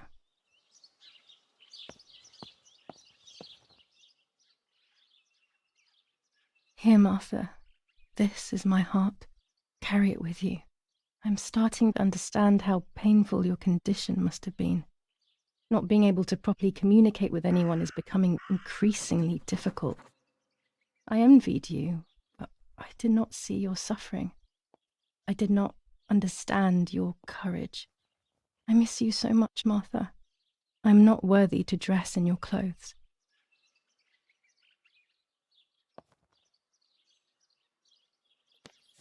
Commune of San Casciano, Province of Florence. Death certificate. From the Register of Death Certificates of this commune, number 174, part 3, series 12 of the year 1944. It is certified that on the day of the 16th of July of the year 1944, Julia K. has died, resident of Via Perciabaya, born in La Romola. On the 26th of February 1923, the daughter of General Erich K. and Irene K. Don Attilio D. will give the funeral, and the esteemed Mr. Alberto M., who will look after the burial in the cemetery of La Romola. Telephone number 6537. The official state civil service. General Galeazzo T.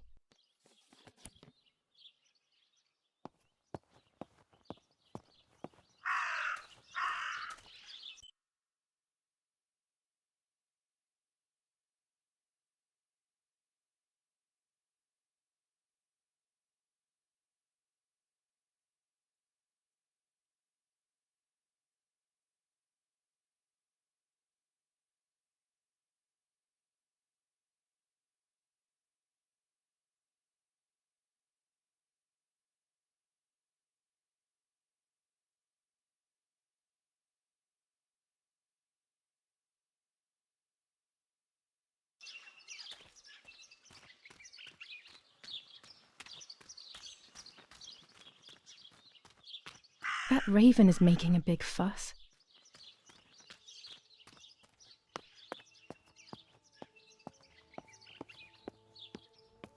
Maybe it's the same raven that killed that poor sparrow.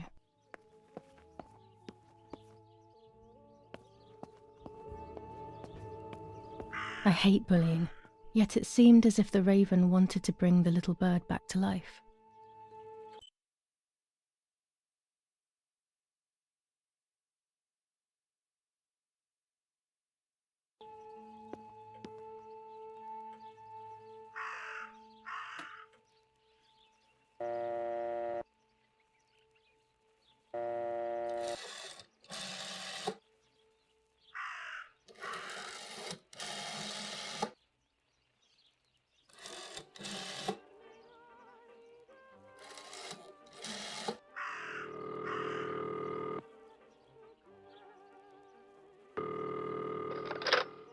You've called this number.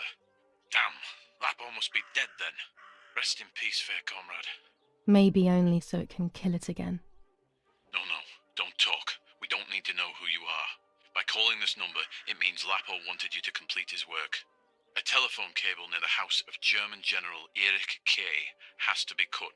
One goes to the house, but there's another cable we suspect is connected to a secret base. That is the one that has to be cut. If you see any German vehicles around, let us know immediately. We won't use this number anymore. It's dangerous. Use a telegraph. That will be safer. I hope you know how to use them. Otherwise, you'll have to come up with something. This is important. Frequency X. Before the message, telegraph, town on fire to identify yourself. Long live the homeland. Long live the liberation. Should I sabotage the cable and become a spy? I don't know. My father is German. It would be like betraying him even though he himself hates this war. But what happened to Lapo and those guys? If I can save someone's life, maybe I should try. Or maybe I can talk to Daddy about it. He may be able to advise me on what to do. Don't even know the first thing about all this. What were you thinking, Lapo?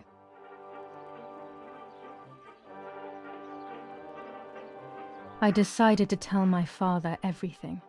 I loved him very much, so I couldn't do such a thing in secret. I didn't understand anything about these things. I would have acted without knowing what I was doing. Daddy told me to agree to their requests and report everything back to him. He implored me not to get myself into any trouble, like all fathers do. To cut the cable, I will need sharp scissors. Tailor scissors should be fine.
Hello, it's Julia Kay, Erich Kay's daughter. Yeah? Yeah, and what do you want from me? I'm sorry to disturb you. I just wanted to know if I can come over to see you later today or tomorrow. Of course not. Do not come looking for me anymore. Stop bothering me, you bitch. He must be going crazy. I don't believe for 1 second that Mummy would let him treat her this way. Sheer madness.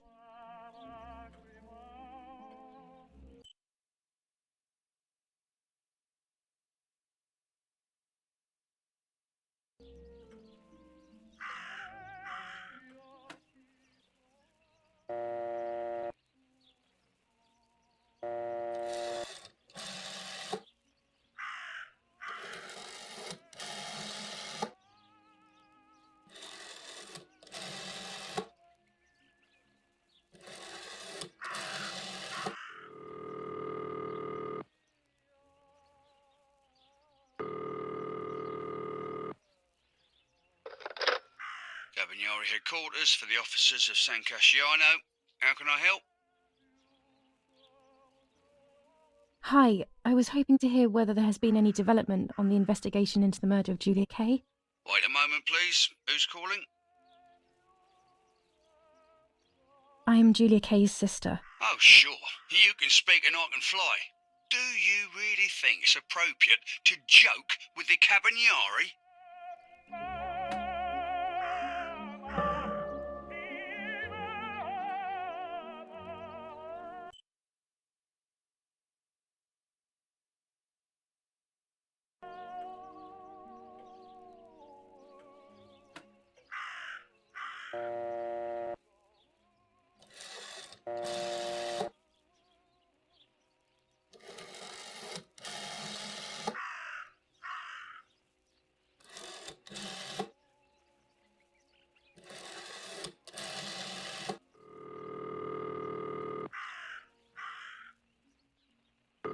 I have nothing to say to Don Attilio at the moment. Before speaking with him, I have to get a few things straight.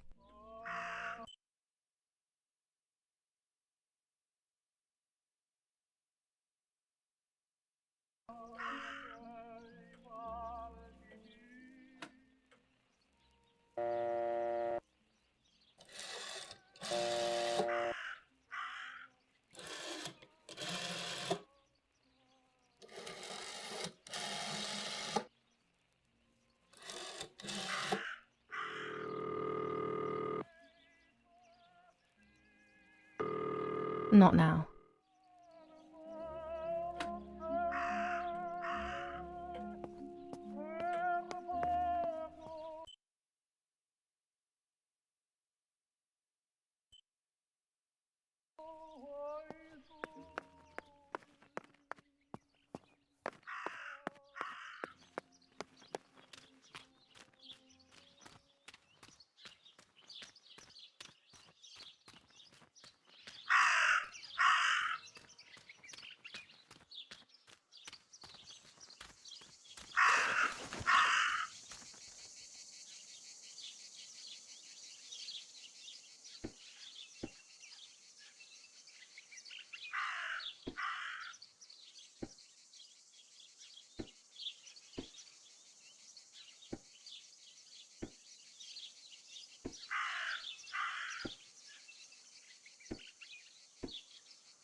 A German tank!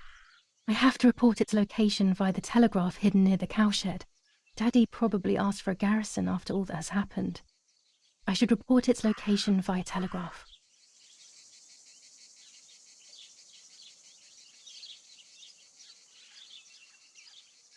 This wire heads towards the house and then keeps going, so it must be the right one.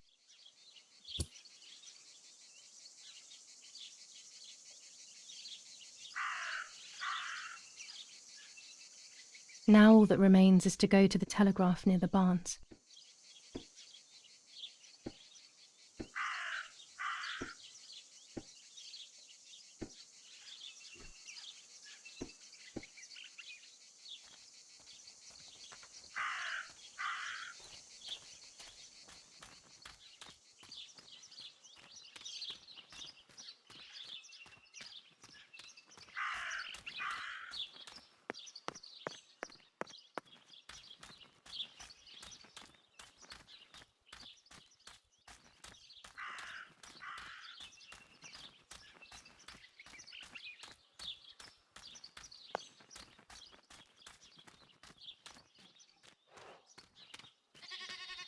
I was afraid of animals when I was little.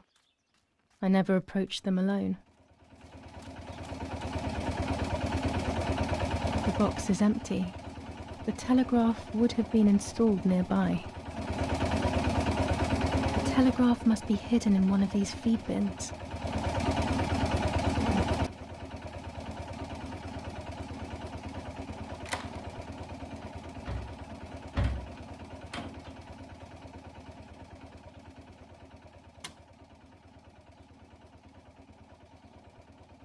I have to start every message with the code word. I saw the tank on the road, and the road is near the house.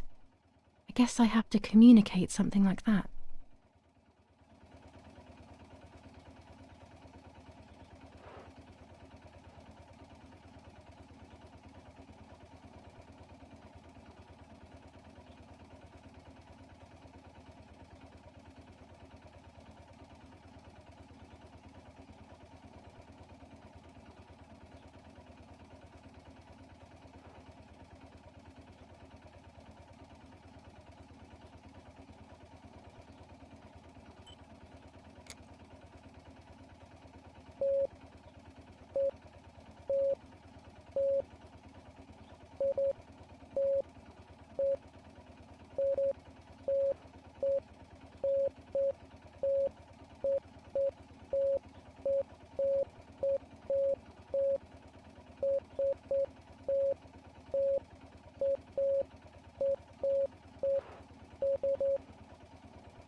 They are asking me to find a map of the defensive line. There is one in my father's study.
I came here to fish when I was little.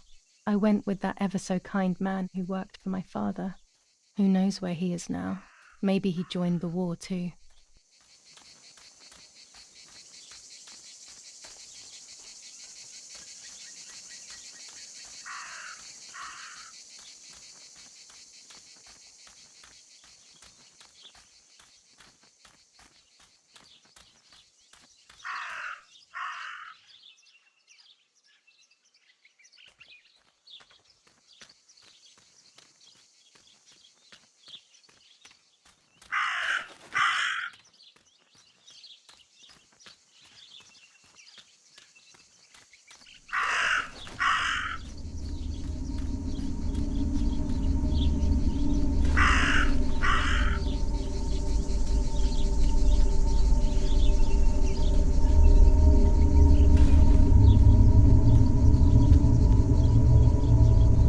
Dress? It's made from the same fabric I found a shred of next to the lake. In fact, it is torn. It must be my mother's. My goodness. I started to suspect that Mummy could have been involved in Martha's murder. Lost in these thoughts, hours passed, and I completely forgot about the funeral. When I realized it was evening, they were already carrying the coffin towards the cemetery. She never loved me, I knew that well, but I would never have believed that. Had it been her? I struggled to believe it, but it made so much sense. At the lake, she must have thought Martha was me because she was convinced that I was dead.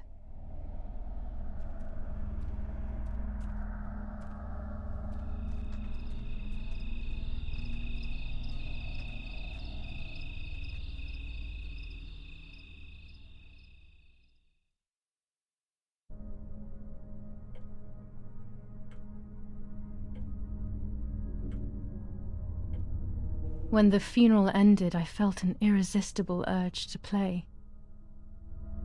I loved music.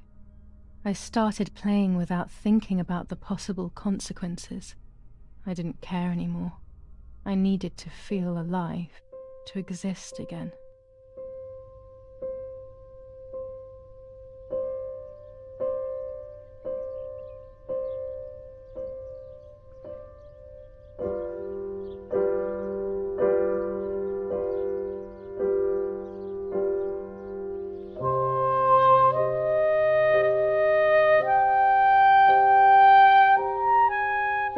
What's going on here? Julia? Is that you? No, it's not possible. Martha's never played. She's deaf, yet no. This is madness. My God.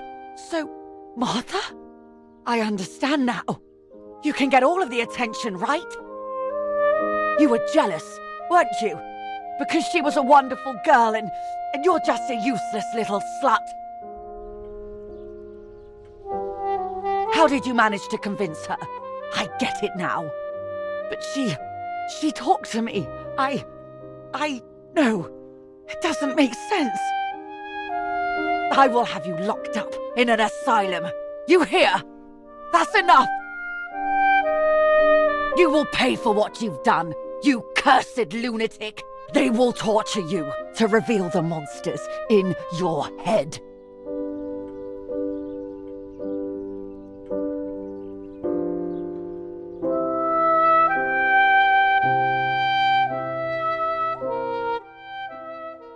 Her words were as sharp as blades. I tried to tell her that it wasn't me. I showed her the photos I developed that proved my innocence. But she grew all the more angry, calling me crazy, and then she began to hit me with everything she had at hand. I closed my eyes as more darkness began to take over in me.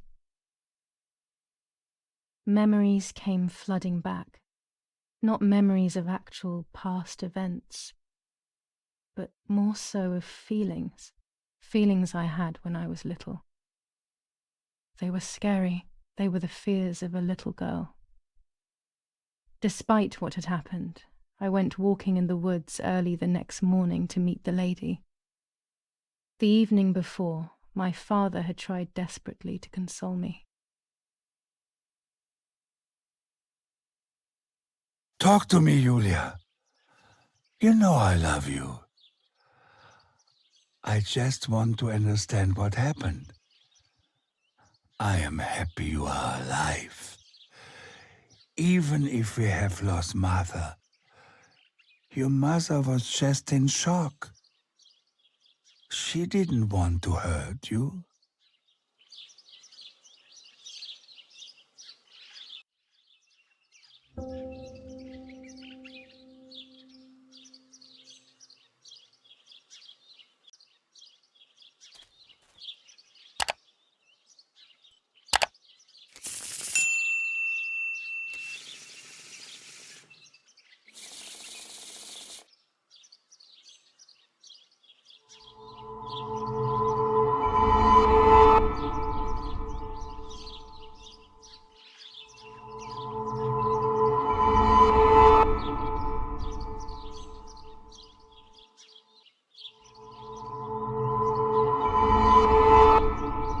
I'm going to make it. It will all change eventually. But luck will not be my ally, and everything will be very difficult.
I don't know what I'm hoping to find, but what else can I do?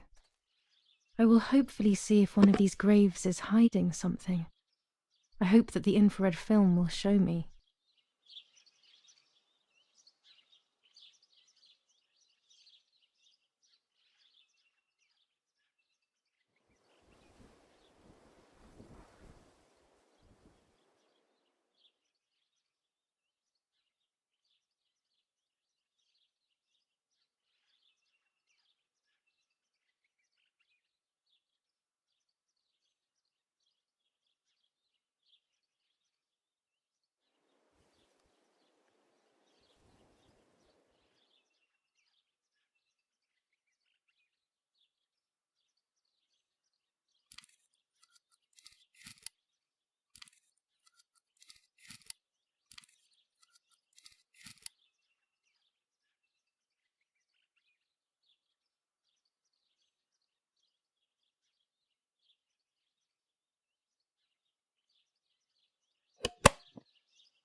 When I was little, these barrels seemed enormous.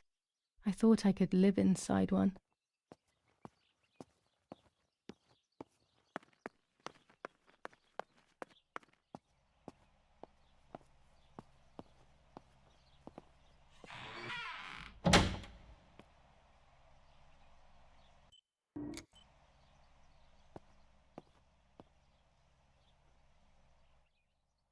The yellow filter.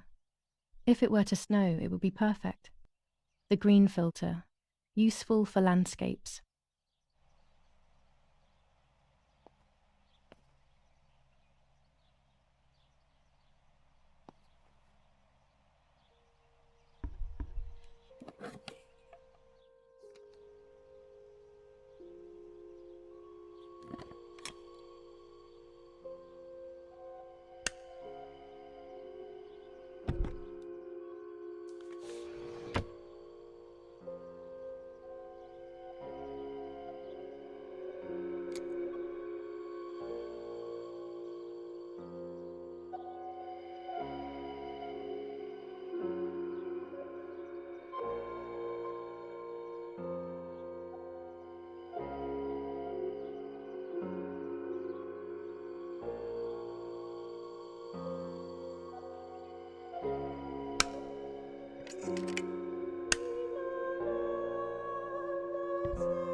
There's the grave I've been searching for, and the spirit of a prisoner. Just like the White Lady, he's trapped in this world, but they can no longer meet one another. Evil is separating them.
If I wear this, it should allow me to make contact with her.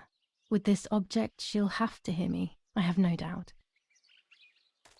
I'm missing the element that connects my world to that of the White Lady.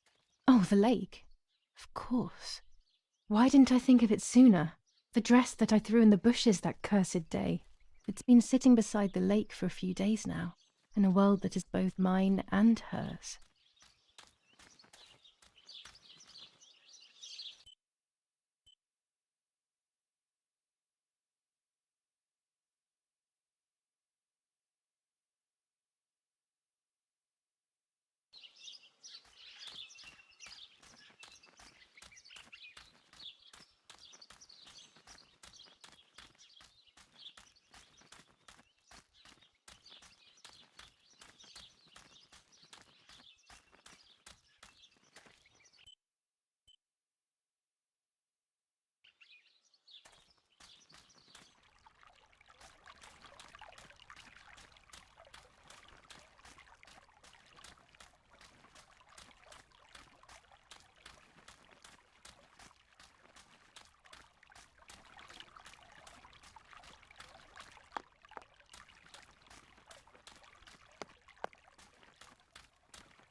My dress. It could be the element that links my world with that of the lady. It has been here for a few days, in a place that is both mine and hers. Now that I have everything I need to communicate with the lady, I can finally go to the island.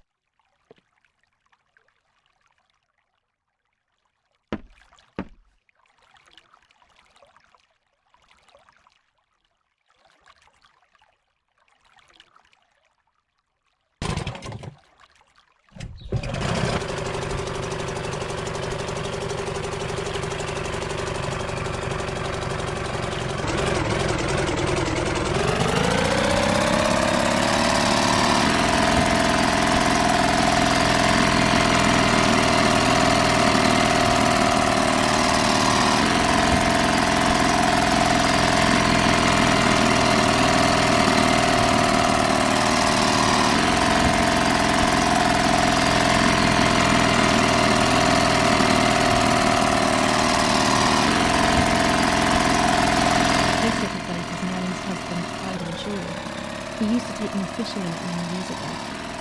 I don't understand why Mother never wanted me and Margaret to use it.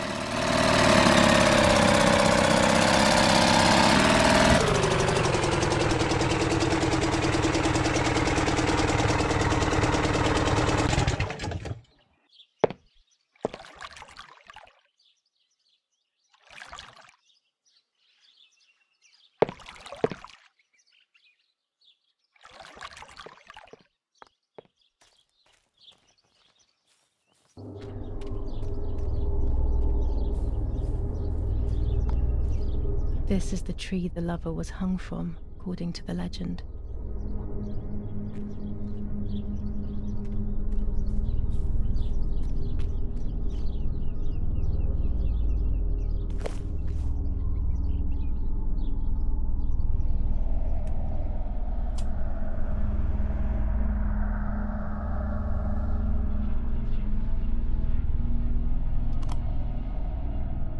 A roll of film. It's the one that I was taking out of the camera just before I discovered Martha's body. It should contain shots from before that moment. With a bit of luck, one of the shots has captured the moment of Martha's murder. I will then finally have an answer. Was it really Mummy? I will develop it as soon as I can, but now it's time to speak with the White Lady.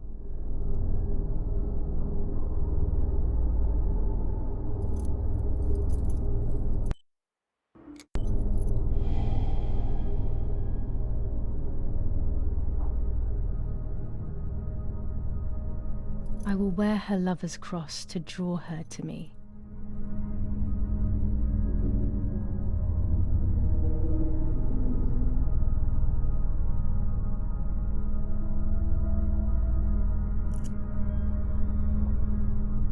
A lock of my hair to enter into her world.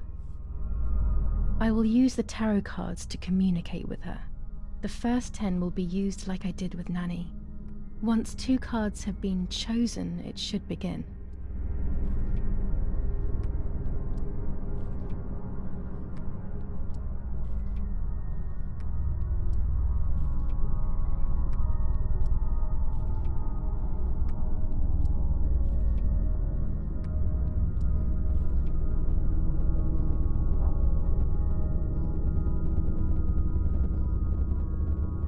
You camouflage yourself in the woods to approach me. You blend in with the water to make yourself known.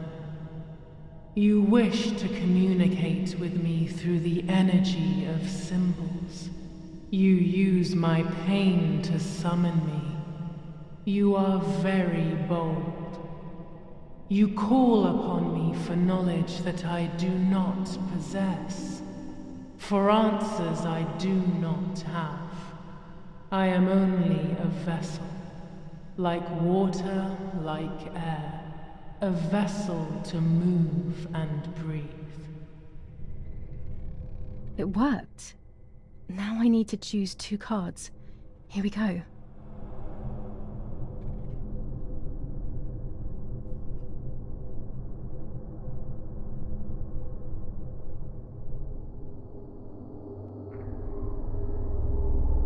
The daughter, the house, the mother.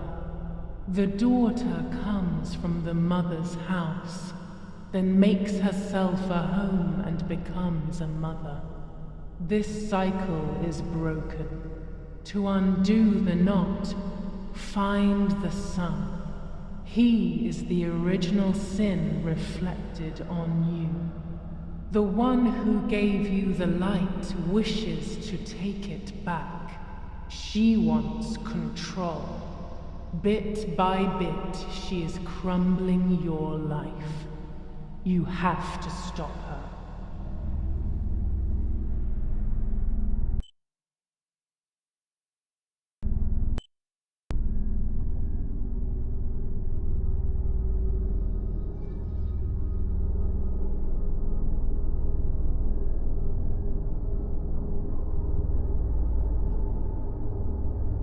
I can sense that you want to know who did it, but I do not have the answer.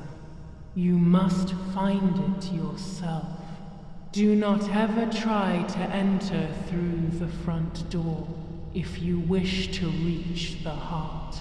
Your twin sister might have the answer you are looking for. Even after death, we leave traces of ourselves, don't we? Everything is indefinite if you look at the essence of things.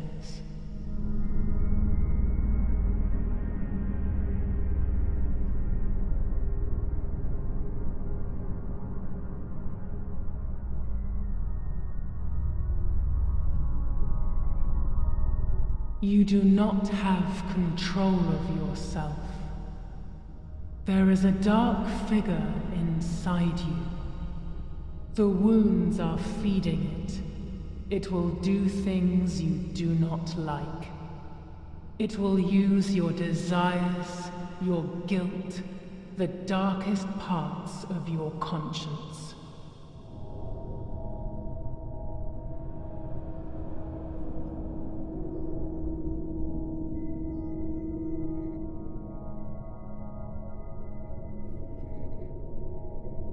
Part of our soul embraces the people we love. It is then torn away from us when these people disappear. The wound is deep and it cannot heal. Faith vacillates. Death causes fear. But the church is a safe place. It is home and mother to its children. Faith is the light. Do not lose it. Finding it again is almost impossible. I lost it in sorrow, and without time, I am lost in the dark.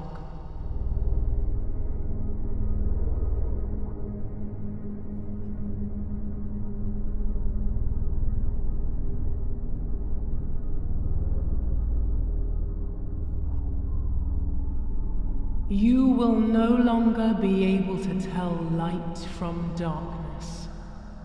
In sorrow, the difference is so subtle. You are alone, and you will remain alone. Memories are abandoning you. They are your only true companions. Now they take the place of your happy childhood, and they may return to keep you company.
Speaking with the White Lady confused me even more, but at least now I have this key.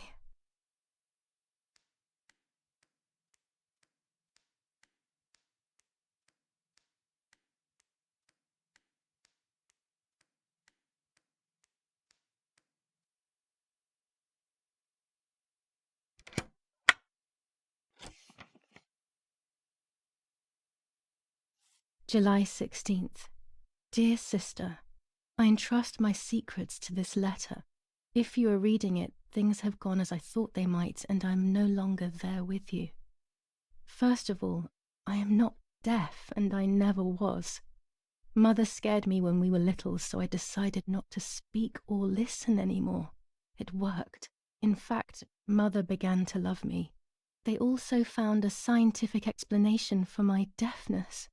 Neurological damage caused by excessive pressure exerted by the twin during pregnancy progressively led to hearing loss. And like that, my decision was also transformed into a fault of yours. So I must put it right. Do I have any other secrets? Unfortunately, yes, but a letter is too cold for such matters. Now that you know that I can speak, please go to the dark room. I have a hidden recording. Listen to it and you will hear my voice. Farewell, Martha. Why all of this madness, Martha? What else have you been hiding from me? You deprived me of your voice for more than 15 years. I can't wait to hear it now.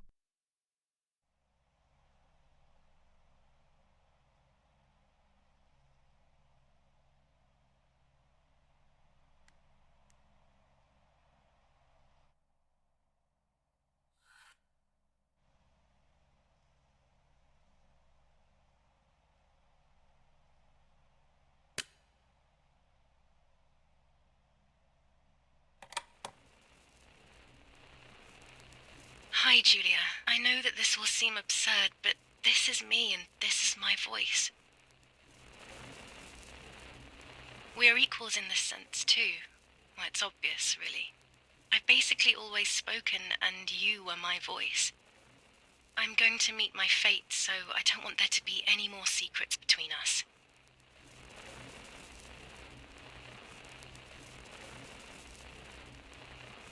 I have to tell you that I'm pregnant, Julia. I'm pregnant with Lapo's baby. We had sex, and I never had the courage to tell you. I was so afraid of hurting you. I'm so ashamed. And now, How can I ever bring this child into the world? The baby is starting to show. Could you tell? That's why I'm no longer getting undressed in front of you. But for how much longer can I hide it? Yesterday, you asked me to go to the lake together early in the morning. You, the sleepyhead. Early. I asked you to switch beds with me, like we used to when we were little girls. I got up at dawn and didn't wake you. I put on one of your dresses.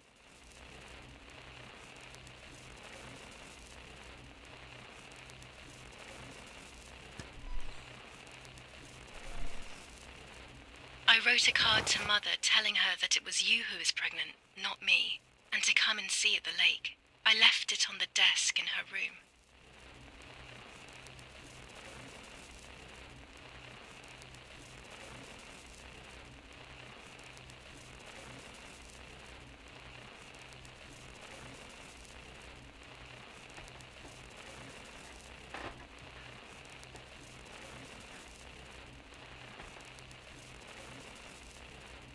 Then I felt the need to talk to you, and I remembered the recorder in the dark room.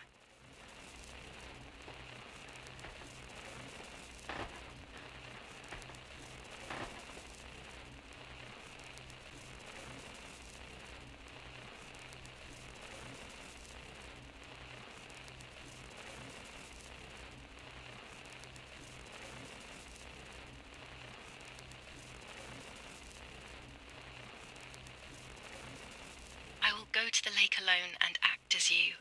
I will tell her everything you never had the courage to tell her. I will be your voice. I know how much she's made you suffer over the years. Unlike you, I remember all of the harm she has done to you, and it is my fault. Take my place, sister. You will live a better life, and I will be able to rest in peace, knowing that I at least tried to put right what I have done wrong. I will go now. My last memory will be the image of you sleeping peacefully.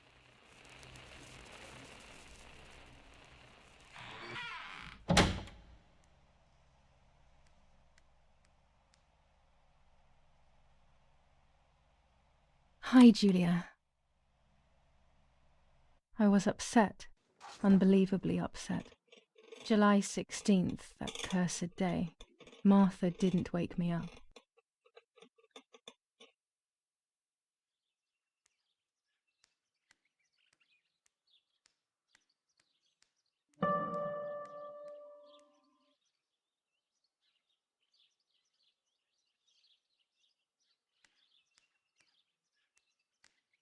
Martha wasn't there, and we were supposed to go to the lake together.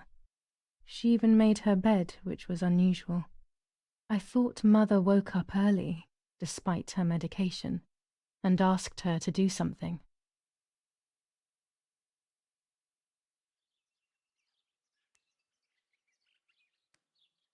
There was a dress missing from my wardrobe.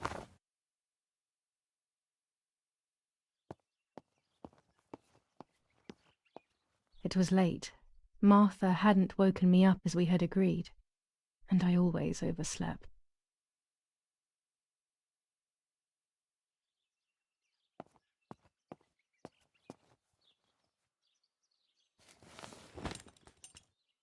I simply decided to go out and take the photographs by myself without Martha.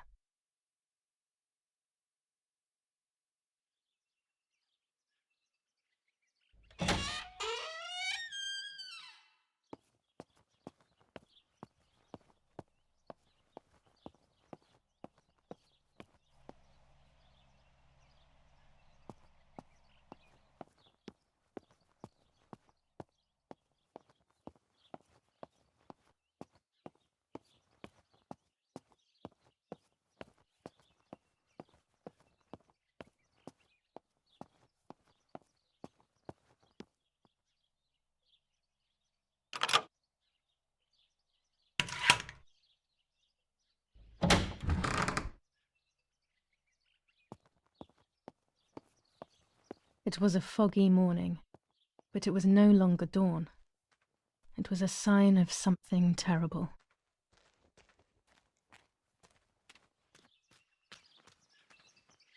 My mother had killed her beloved Martha with her own hands. I had then taken her place, usurping the throne of her affection. She would have never forgiven me. I had real reason to be afraid. I searched for one of Daddy's pistols to defend myself. What a stupid little girl I was. In spite of everything, that roll of film still needed developing, even if it didn't prove she was guilty. I also wanted to search for proof of Martha's pregnancy.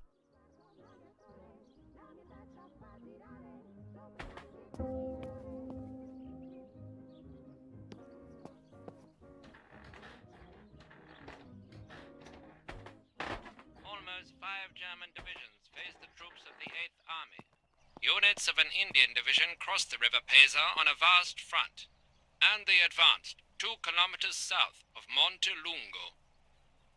Meanwhile, 400 ISO film. It comes into its own shooting clouds and indoors. to La Romola. Near La Romola, the Michelangelesque villa of the E family, where General K was staying, was bombed by the artillery. Luckily, the general and his family were not in the house at the time of the attack. And once again, La Romola has been the site of graphic barbarity. A farm was stormed and animals were stolen and killed. I mustn't care about what people think. For yet another act of senseless vandalism.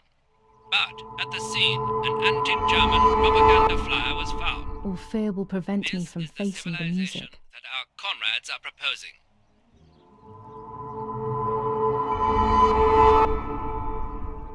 It will be very difficult to recover from the mental collapse.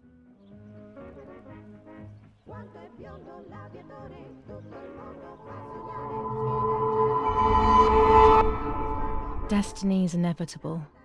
The end waits for us.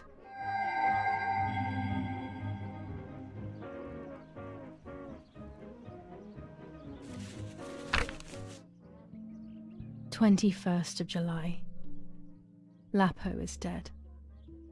They shot me in the back when I discovered his body. I thought I had hit rock bottom. These are soulless, empty days. After so many awful events, I finally managed to meet the White Lady, or so I believe. The line between reality and dreams is becoming less and less clear to me. I thought a lot about her words, but they didn't shed any light on my assumptions. They kept ringing in my mind. Maybe I will understand when the time comes. Now I know for certain that it was Mummy who killed Martha, when she thought that she was me. Only a week ago, all of this would have seemed impossible.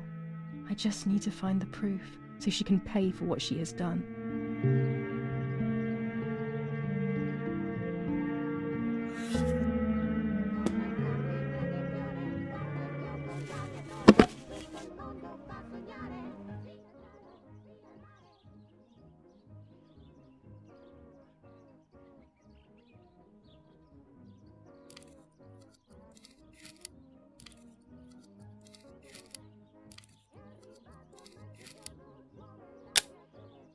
That's it.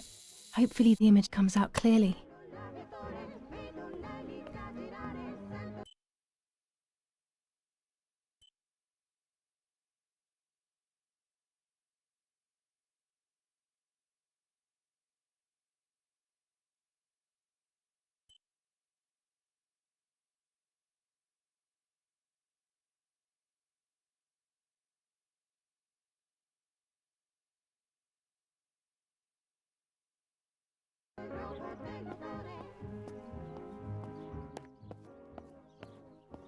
Telegram. I'll leave it in the letterbox. Have a good day. Another telegram of condolence. Isn't it a bit late?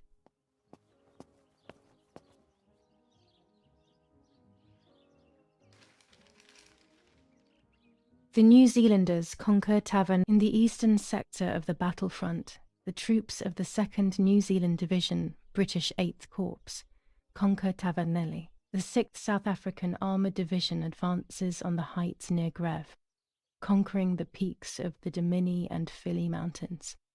The 4th Division reaches San Giovanni.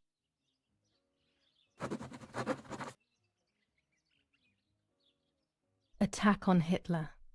After an attack carried out by a group of traitors, Hitler's words are, "In having escaped, I see a sign of the duty incumbent on me to continue my work."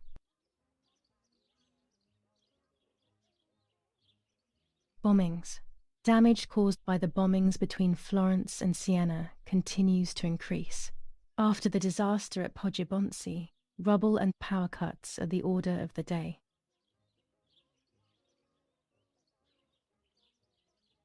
Sabotage of the phone lines in La Romola.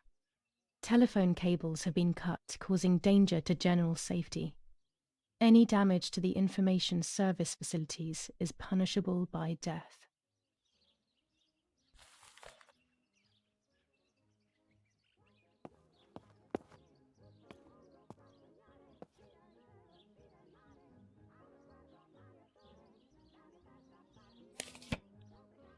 Dear Mrs. Irene K., following your call, we have received a telegram from Dr. D. Your request has been accepted. As soon as the police station issues authorization, we will send for the girl. While we wait, to avoid the girl taking any extreme actions, as per the fears you have expressed, we ask that you trust in the advice of her treating physician. I thank you for your generous and charitable donation to our institution. Director S., Volterra Psychiatric Hospital, telephone 0782. Now that she has discovered everything, she wants to lock me up in an asylum. Or maybe even worse, she wants to kill me and have everyone believe it was suicide. She is preparing all the finer details.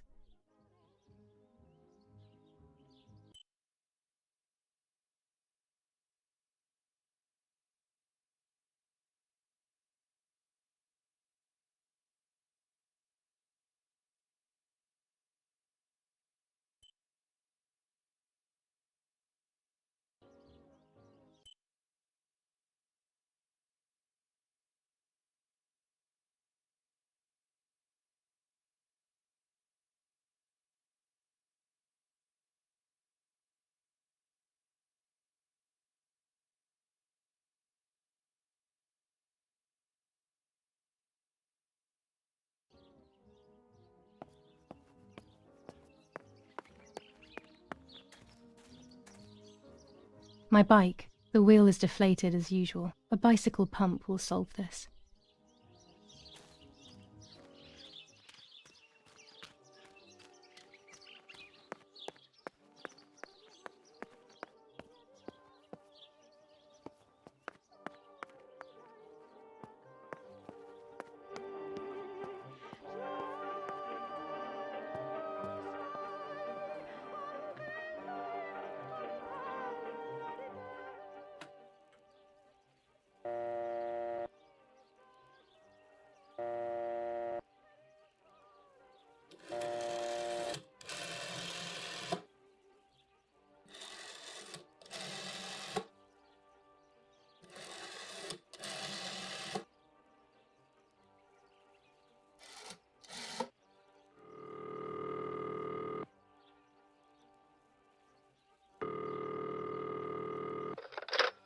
Volterra Psychiatric Hospital. How may I help you?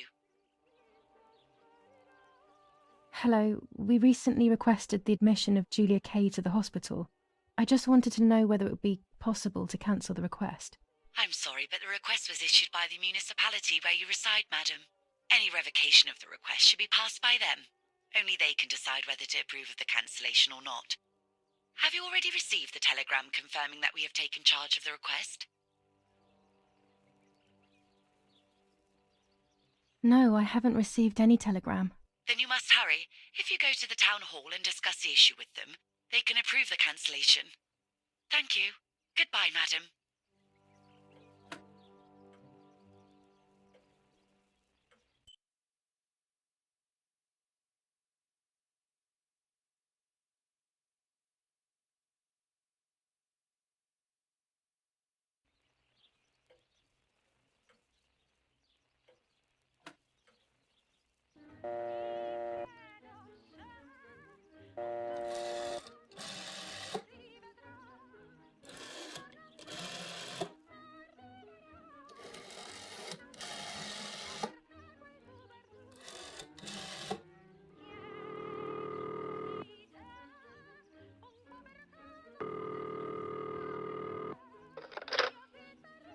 Romola Doctor's surgery. How may I help? Oh, hello, it's RNAK. Please wait a moment. Doctor, it's that strange girl, Irene's daughter. Hi, Julia. Yes, it's me, Doctor. It's Julia. Excuse me for... Don't worry, Julia. You needn't be ashamed. How are you? Any chest pain? I'm okay, Doctor. The pain is almost gone. But Mother seems to be getting ill again. I mean, in the head, basically. I saw that she is taking that medicine again. Pervitin, I think. Irene is very shaken by everything that's happening, but I don't think there is any need to worry. I saw her recently and she's doing well, all things considered. Pervitin was made illegal in Italy a few years ago now, so I wouldn't have prescribed it to her. But they say that it is still used in the army. Maybe they could give you some information at the German command. I must go now, Julia. I will come to see you soon. I don't have the German command's number, but I'm sure it won't be hard to find amongst Father's things. Perhaps in his study?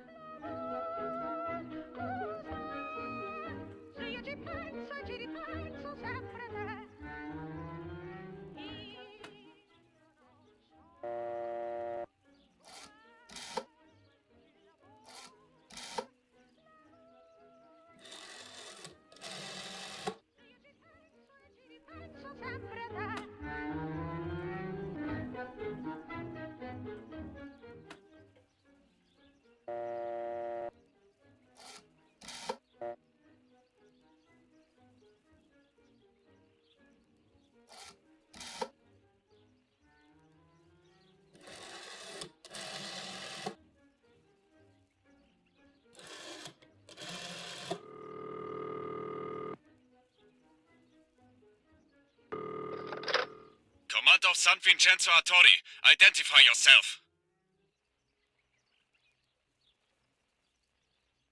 I am the daughter of General Eric K.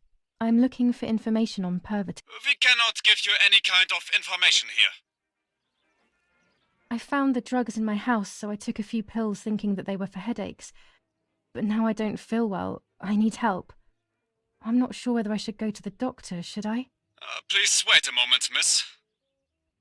Captain, I've got a woman on the line who says she has taken Pervitin and doesn't feel well. Hello? How many pills did you take? I took 2 pills, I think. Or maybe 3? Any unwanted effects will go away quickly, miss. Just try and stay calm.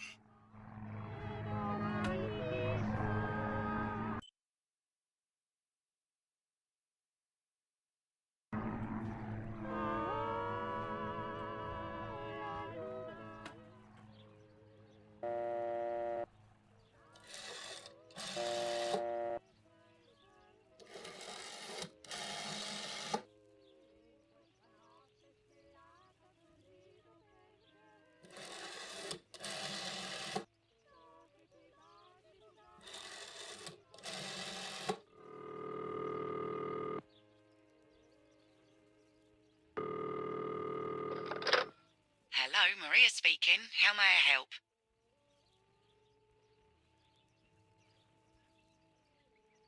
Hello, Maria. It's Anna L., a close friend of Irene K. Oh, yes. Irene spoke about you. How can I help?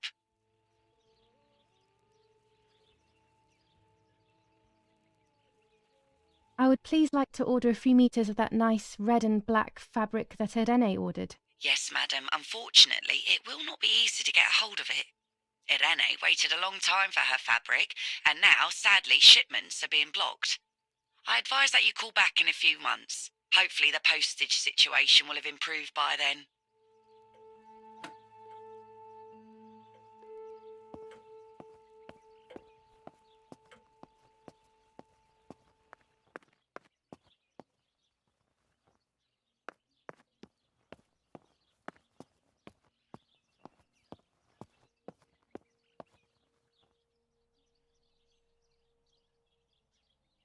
Go to the dark room now. Not when she's around. I must stay as far away from her as possible. I could go to the cemetery instead to find out whether Martha really was pregnant or not.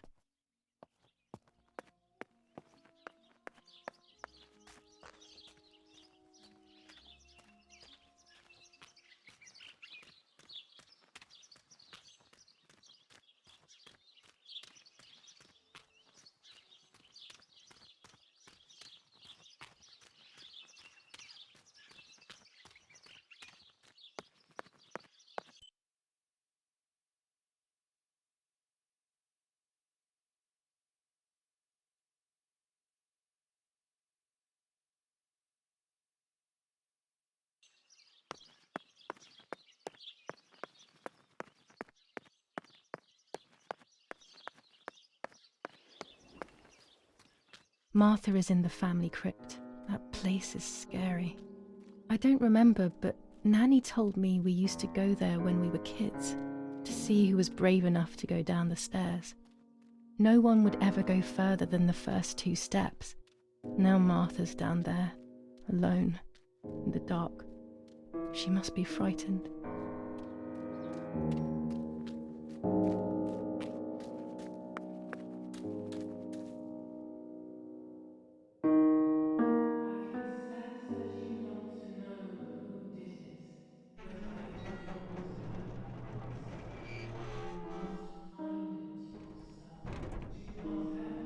The crypt is here. Let's hope the caretaker isn't around. That man gives me the creeps. Your twin sister might have the answer you're looking for. Even after death, we leave traces of ourselves, don't we? Everything is indefinite. Among all those keys, one of them must be for the family crypt.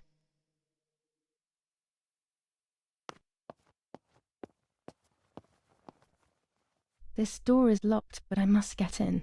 Maybe I can find something around here to break the lock.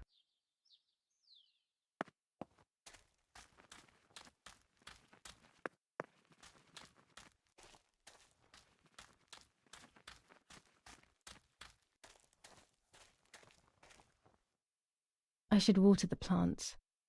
No one will do it. The caretaker clearly doesn't care.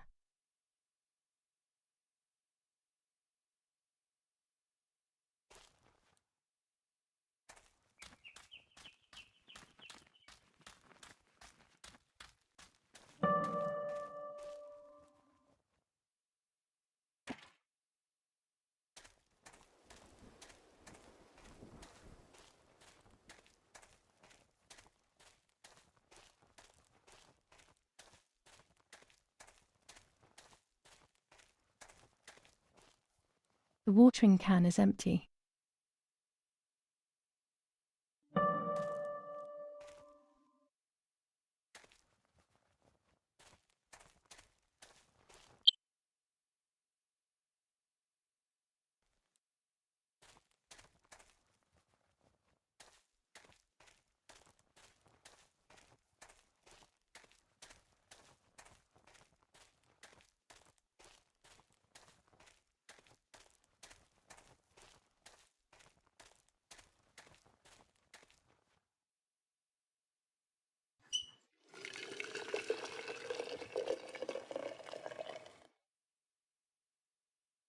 Now that I have filled the watering can, I can water the plants.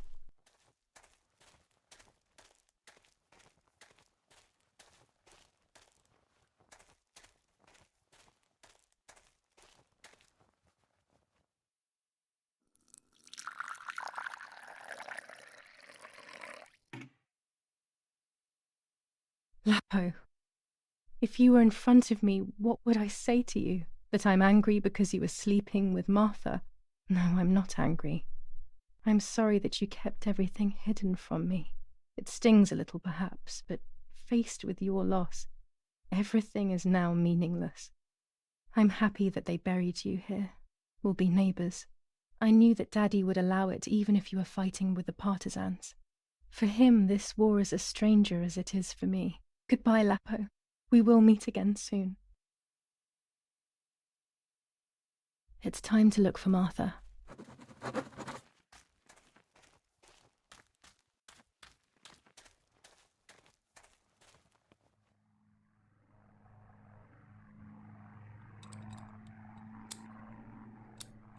These are perfect for breaking the lock.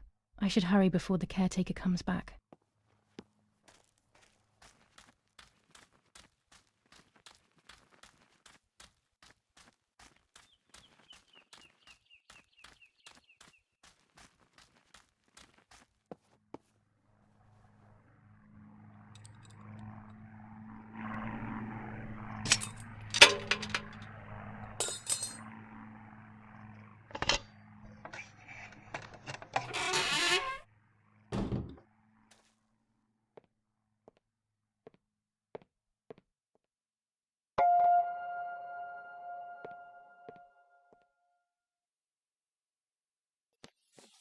Enough.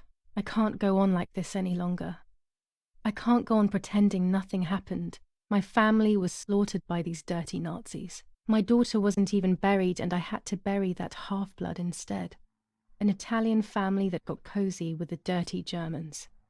Bastards, that's what they are. What am I supposed to do with my life now?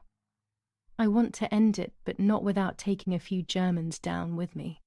You won't see me anymore, but you will hear about me. Long live the resistance. Viva Italia. Everyone takes a side. I find myself siding with my family, but I'm not sure whether it is right. Instructions for the automatic telephone machine. For example, if you wish to call the number 0573, pick up the telephone from the hook and bring the receiver to your ear. You will hear a continuous tone. Firstly, place your index finger in the hole displaying the number 0. Turn the disc clockwise until it stops. Let the disc return freely to its resting position. Repeat the same steps for the numbers 573.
I can see why we were scared as children. It's a rather gloomy place.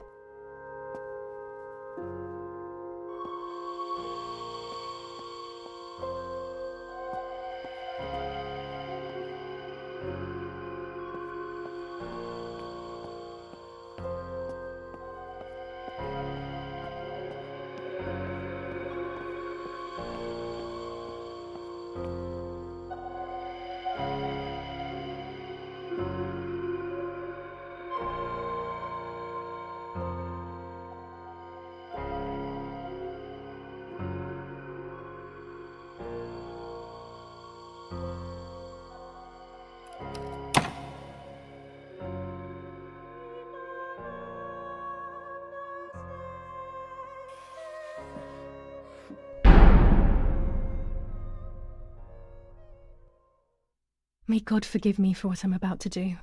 I also pray that you, Martha, will forgive me.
was true.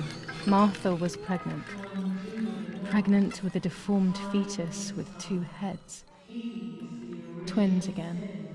They always said that it ran in the family. I was all the more shocked. I was doing things that I had never done before. I do not know what force was moving me. I became unstoppable. I decided to photograph the horror as evidence to show my mother and to everyone. Who knows why?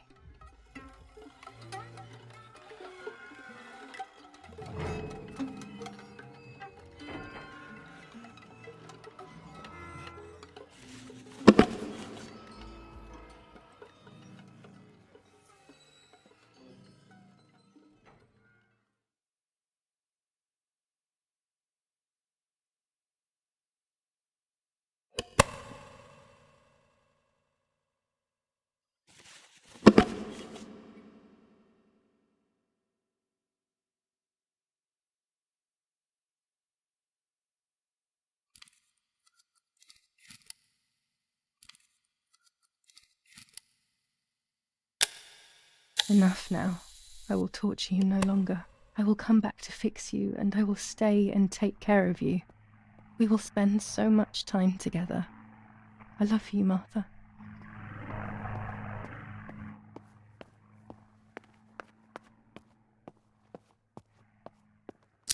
Doctor, I must thank you for your help. I wouldn't know what to do without you. Even our own dear Don Attilio seems to not understand the situation. Irene, please. Consider the idea of leaving Italy as your husband suggested. It would be better for everyone, especially for the girl.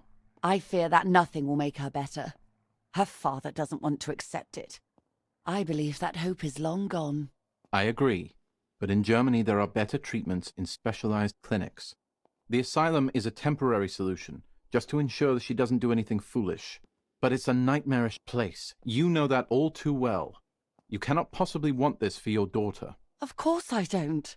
But what can I do? She is a danger to herself, to us, to everyone. One of Eric's guns has also disappeared. She must have taken it. Who else could it have been? I am so scared, Doctor. I cannot wait any longer. Also, you know what they think of Italians in Germany, don't you? But you would be with Eric, an esteemed general. Everyone will respect you. That cursed girl. Where could she be? Let's hope she doesn't play any more foolish stunts. I'll wait for her here, in the cellar. Sooner or later, she'll go to the dark room. That's for sure. I would gladly stay and keep an eye on her. But I must rush to town to organize the last few things for her hospitalization. Thank you, Doctor. Don't worry. We'll see you later.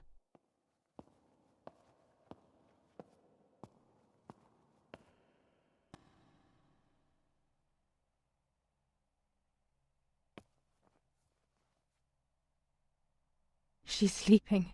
I must take advantage of this. I will make her talk. She will reveal the truth out of fear. She thinks I can be silenced by calling me crazy. But unbeknownst to her, I will record everything. Everyone will know what you have done to your own daughter. I would make too much noise and wake her up.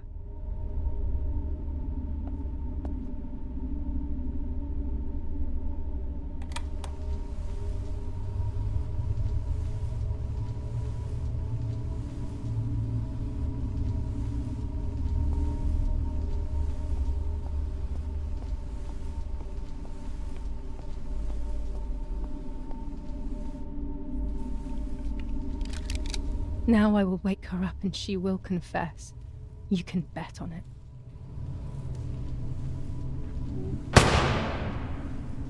What are you doing, my daughter? Why do you want to ruin your life? I'm sorry. It wasn't me who just shot Mummy. It wasn't me.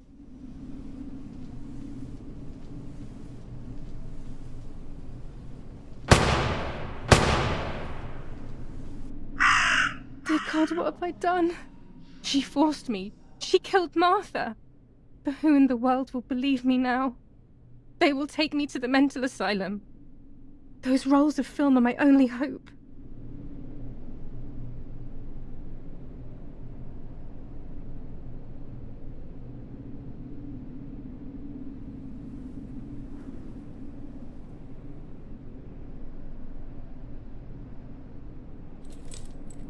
So that's who had the keys to my childhood bedroom. I could have guessed.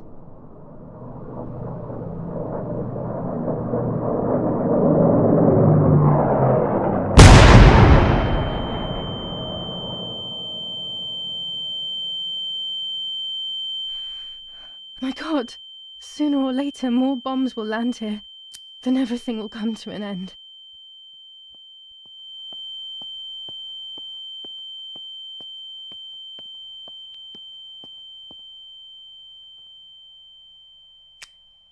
Damn, the power's out. It's impossible to develop that roll of film now.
At least now I finally have the keys to my old room. But why was it locked in the first place?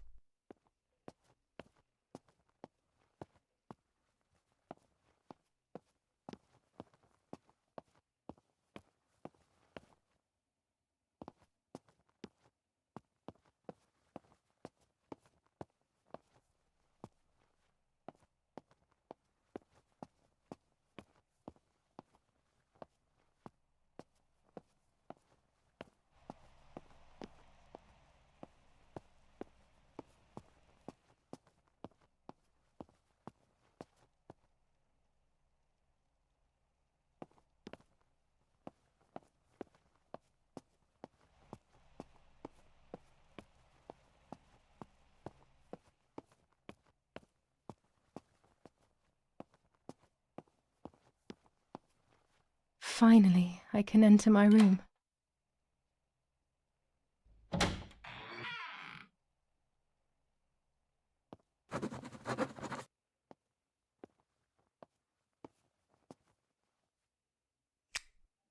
It's like being a child all over again. I used to play with the puppets by reenacting what was happening in my life. To clear my mind. I want to do it again. At the beginning of any puppet act, there was always the legend of the White Lady. Otherwise, the scenes I was reenacting were worthless.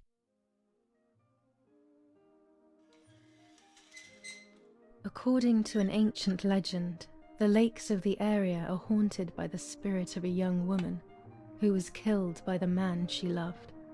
A lover's nightly tryst by the lake. So much hope and desire, but death, not love, was awaiting her.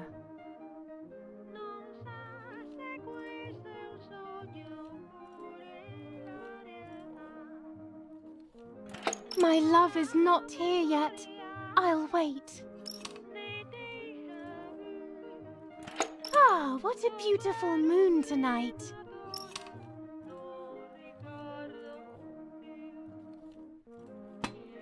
You're here at last.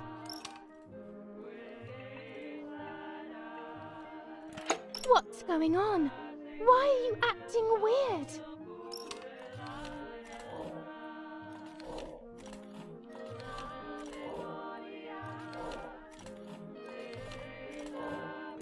You cheated on me!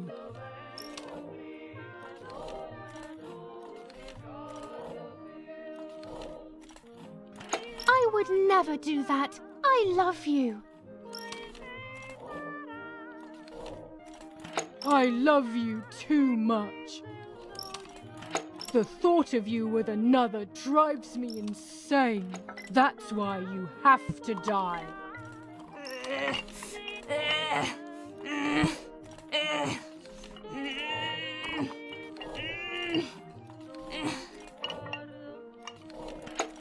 did I do to you?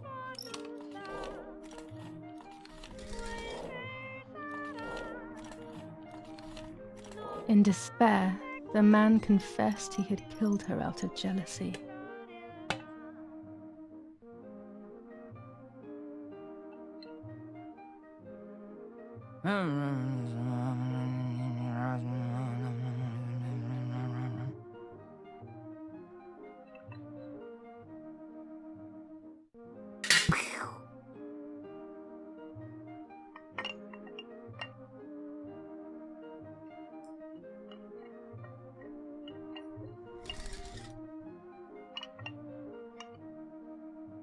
They searched everywhere, but the girl's body was never found. Since then, her spirit, known as the White Lady, takes the life of a young woman whenever events take her back to that sad day.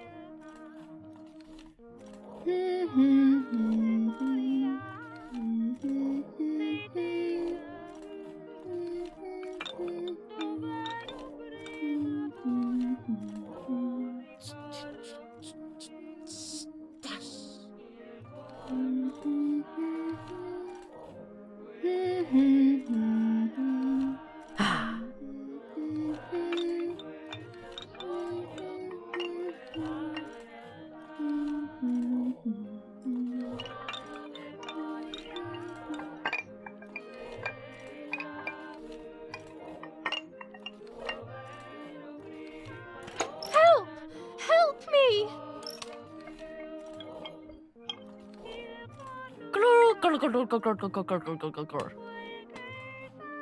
Now I can begin. First of all, let's clarify what happened the night before the cursed 16th of July.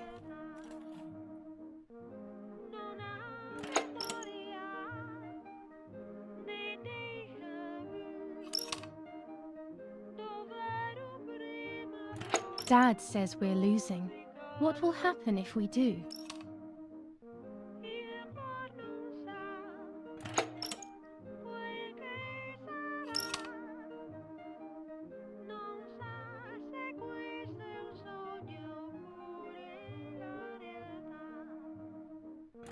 Will we become poor?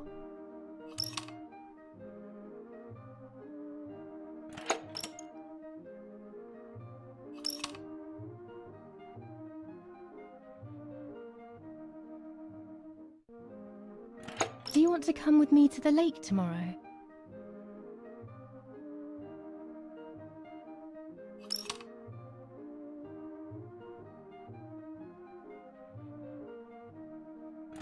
I want to take some photos.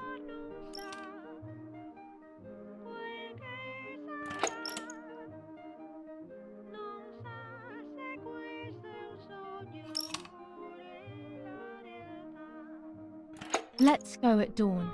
Mummy sleeps heavily anyway. You know she's been taking that medicine.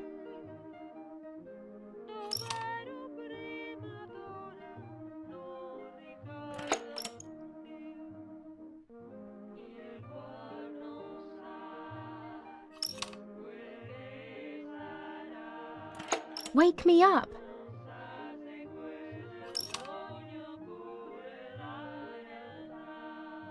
Did you see Lapo yesterday?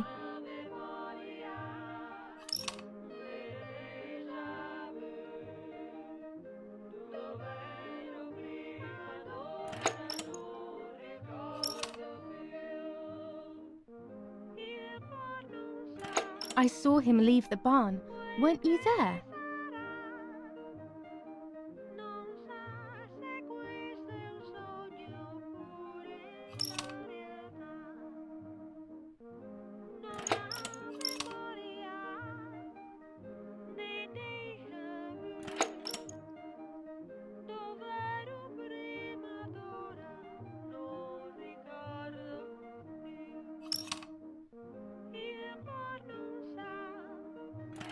Sure, great idea.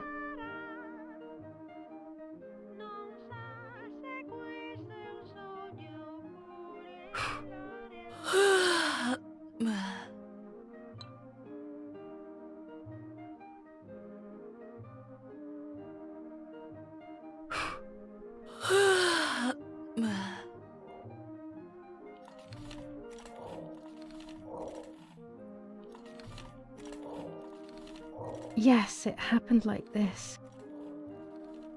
Then in the morning, Martha went to the lake pretending to be me to show her pregnancy. She knew Mother was going to follow her down. Now I can only guess what happened when they met at the lake.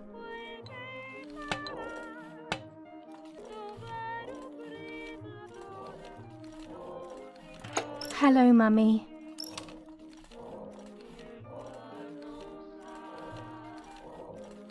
Take off your clothes. I want to see your shame.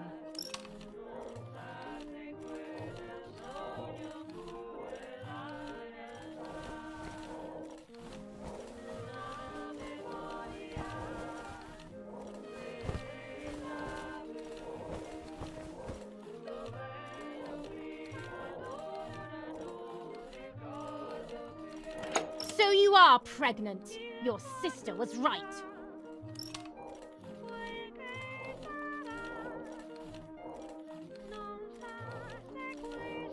What do you want from me?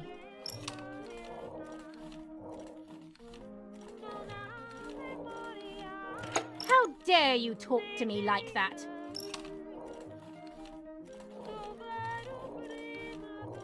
Well, at least I had fun.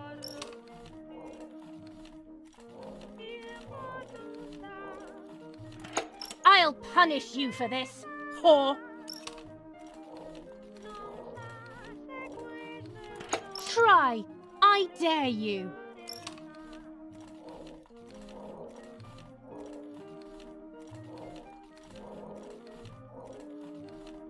Dum! Dum! Dum! Dum! Dum!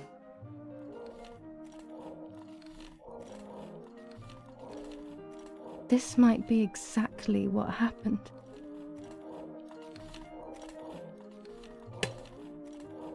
I will never know exactly what happened, but I think I have an idea. And after everything, I shot my mother. No, I didn't shoot. What actually happened? It is all in my mind, but I can remember. I know I can.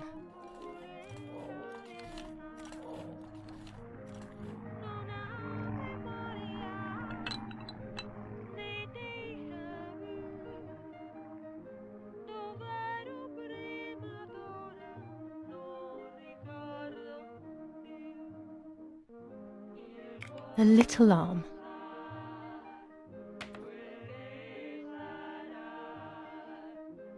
A small leg.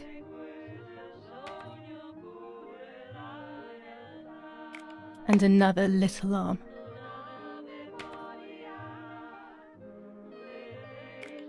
Another small leg. Oh look, only the head is left.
The bridge, the church, town, speak, the white lady.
power is back.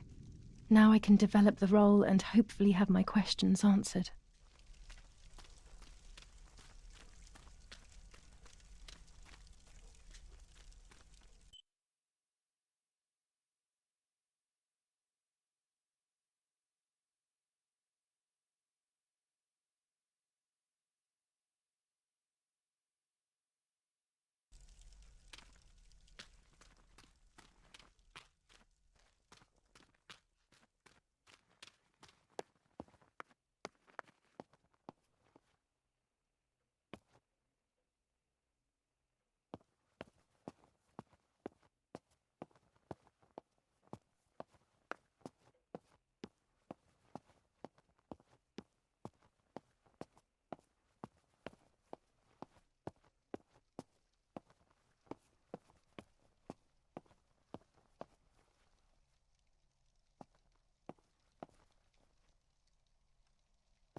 The print should be fine like this. You can see detail clearly.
There we go. The photo is where they requested.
I have placed the photo where requested, so I need to find the right words to communicate it. Oh, and of course, I need to remember the code word.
No, something's wrong. Better try again.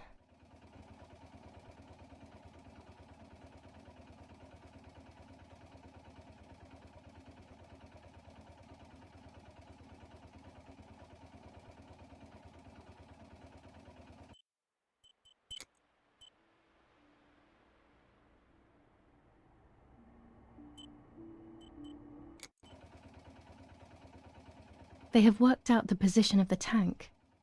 I should confirm that I've understood their message with received.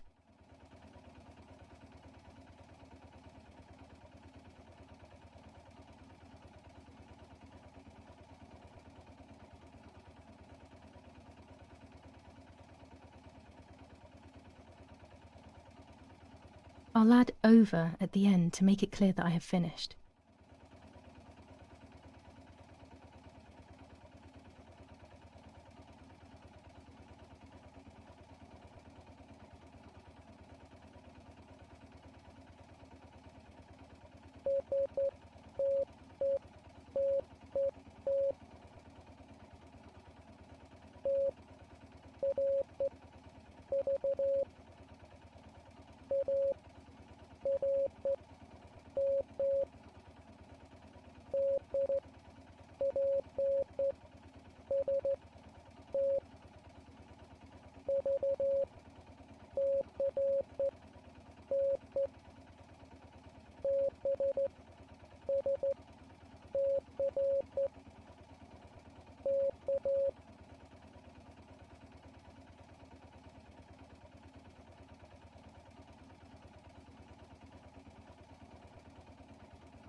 There's a weapons cache in the woods.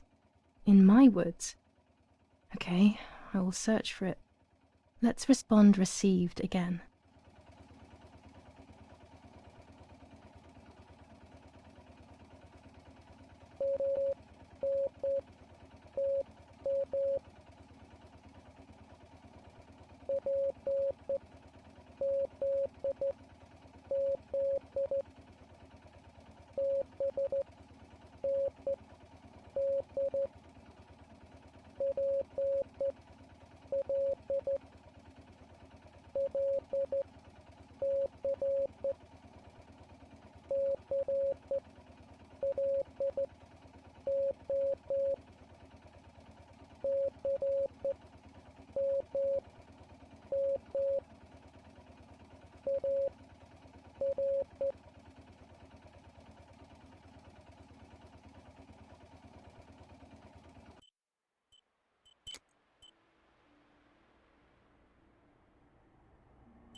Okay, so after I've been there, I will place a flag on the telephone pole near the house. They will then know that I have accomplished the task. Easy peasy.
What is this place?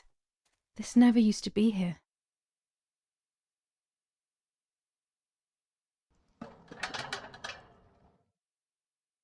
Oh, it's closed from the inside. How can I get in?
It used to be covered in bushes.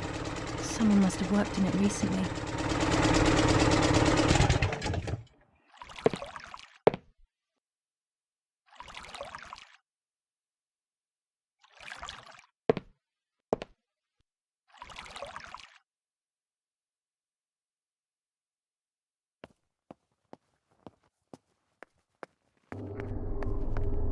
Tunnel? Here? It wasn't there when I was younger, I'm sure of it.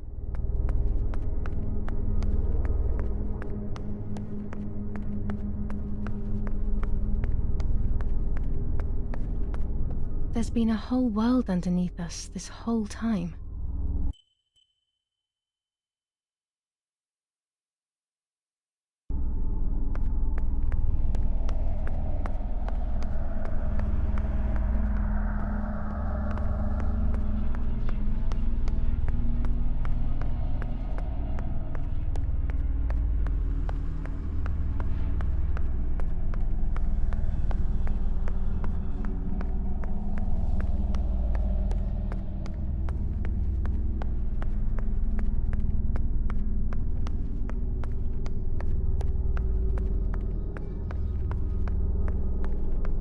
When was this place built?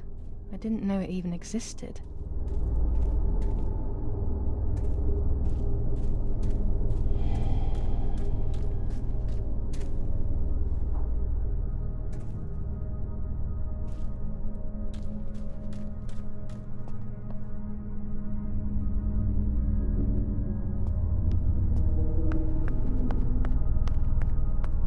This place gives me the creeps.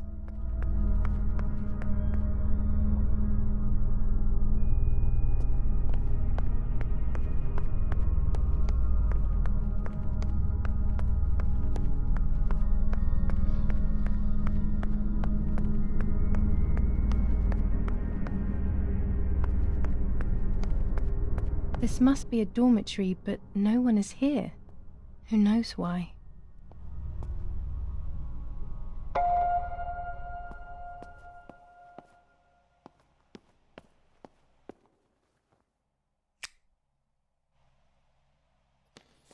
Dear Brunhilde, the heat here is killing me. We have been trapped inside the tunnel. It seems that Command are preparing for something big, but they are not telling us what. The other day we went out on patrol and accidentally shot a young girl. I will carry the weight of this guilt for the rest of my life. I love you always. The hope of seeing you again is what keeps me going. T. The soldier who shot me, he thinks I'm dead. I don't feel any resentment. We are all hurting so much.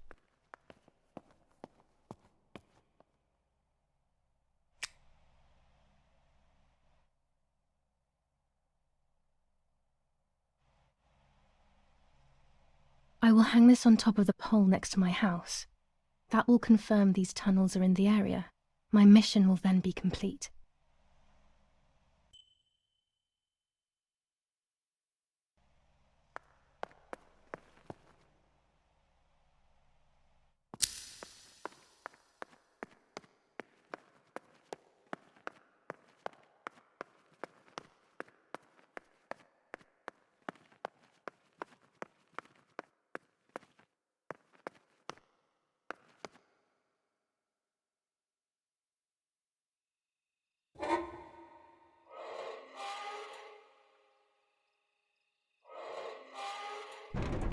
I will pull the gate closed so nobody notices that someone was here, but it will remain unlocked.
have done everything they asked of me. That's the end of it. That's the end of it. I hope I made the right choice.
Lorenzini haberdashery, 5 meters of grey cotton fabric, 6 meters of white linen fabric, 4 meters of green satin, delivered on June 5th, 1944.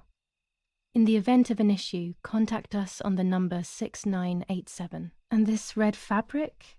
It's not been mentioned. Could this also be one of Mummy's, or could the nanny have left it here?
I will return to you, Martha.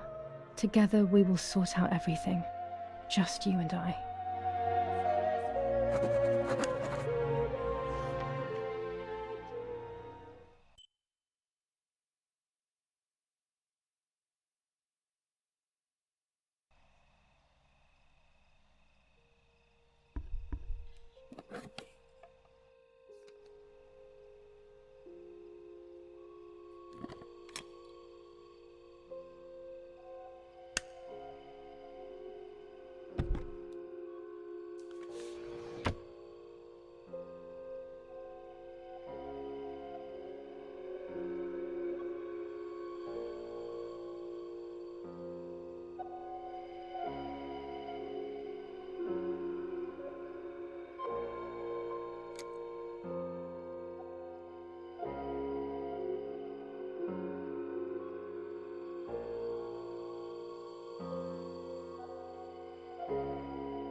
Dear God, so it's true.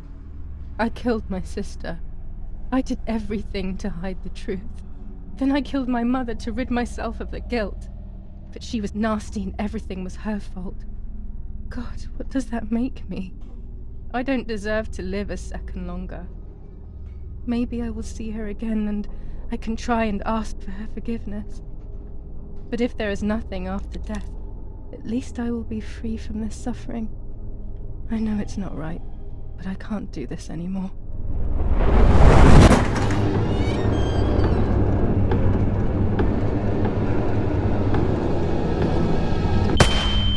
It was not easy to pull that trigger, but I did. Once again, though, I was not dead. They all died in the blink of an eye, as if it were the most natural thing in the world. But for me it seemed impossible. When I fired, I unintentionally moved the weapon enough that the bullet deviated and hit my eyebrow. I was bleeding and there was a great pain above my eye. The voices grew distant, but nothing more. I fainted and then regained consciousness not long after. I woke up tied to a seat so tightly that I couldn't feel my hands or feet.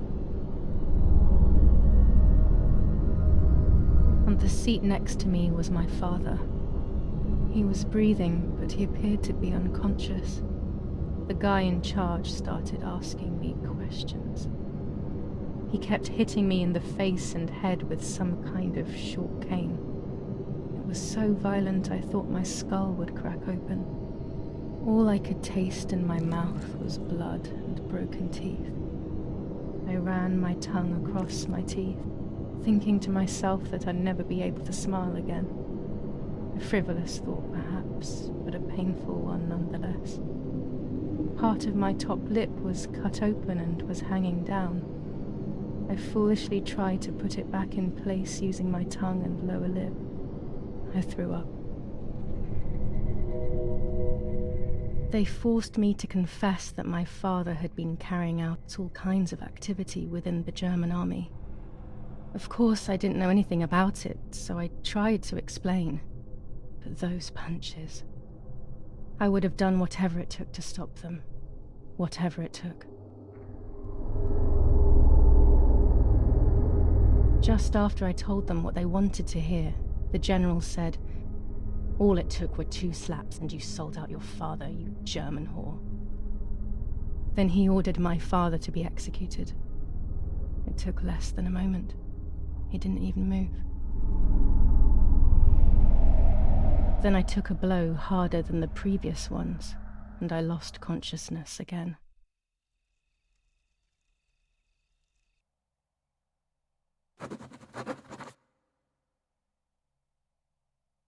I woke up again on the ground, untied and completely empty inside. All I could feel was pain. Everyone was dead. I was now alone in the world. I felt a desire to hear their voices one last time on Daddy's recorder in the dark room. Provided the soldiers hadn't destroyed it, that is.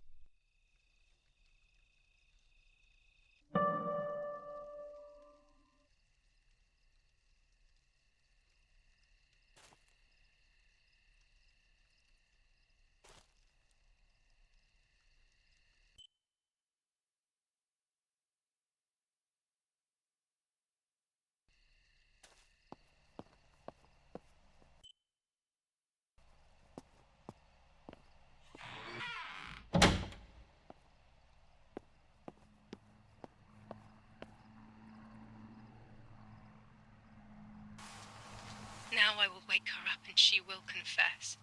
You can bet on it. What are you doing with your father's gun? It's dangerous. Stop it. Talk. Tell me everything now.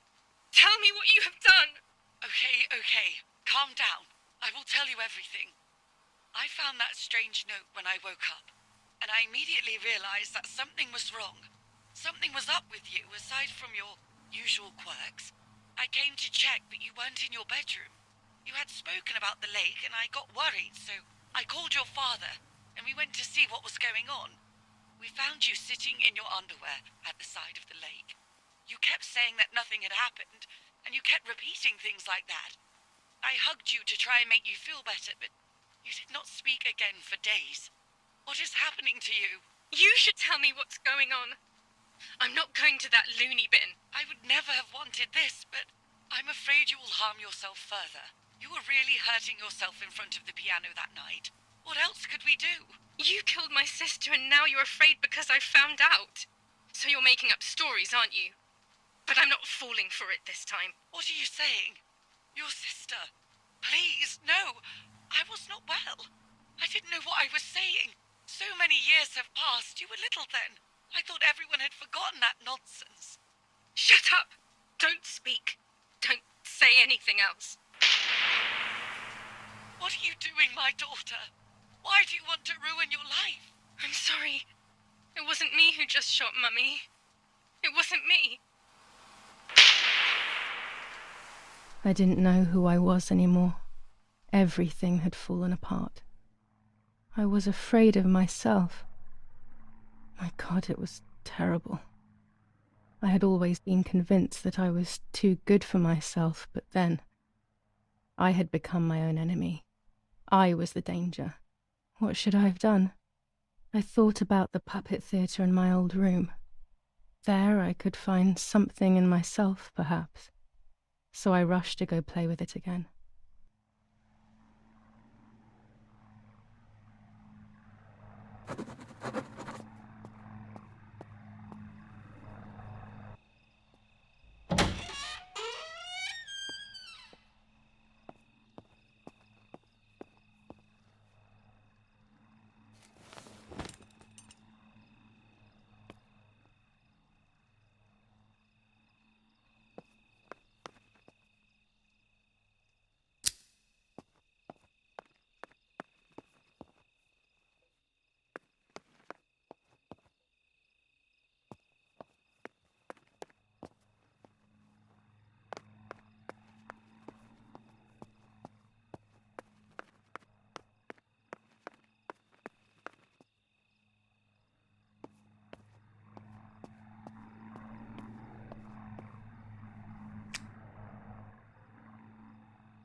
Mummy nearly died giving birth to me. This is what remains in my memory of my mother's, nanny's, and father's stories. I remember little to nothing of my childhood at home. I have to try, though. Maybe the important events I should know are right there.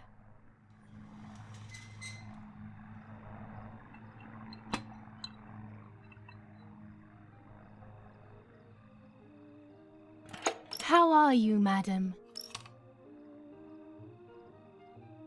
I feel a sharp pain. Do you need anything? I can feel it. The time has come.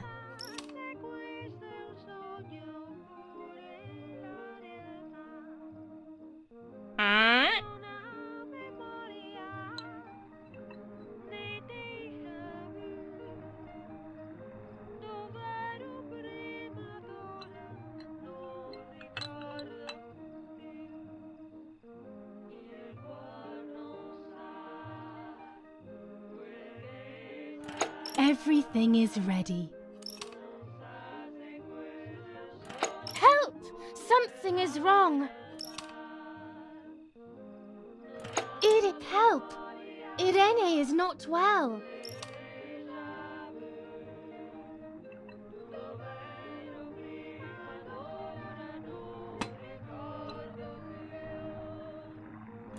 How are you, honey?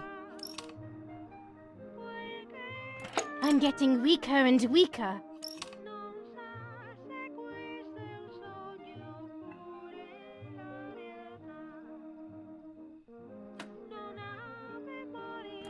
Doctor, hurry!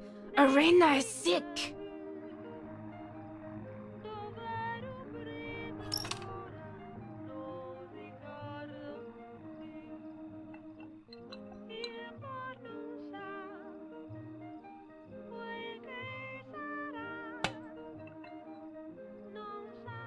Don't worry, Irene. The pain you feel is natural. Push, Irene, push.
The baby is born.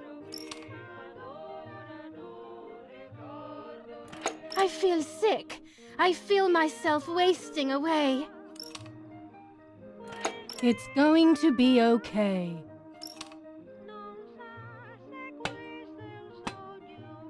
Poor Mummy. She has suffered so much. I have hurt her so much, ever since I was born.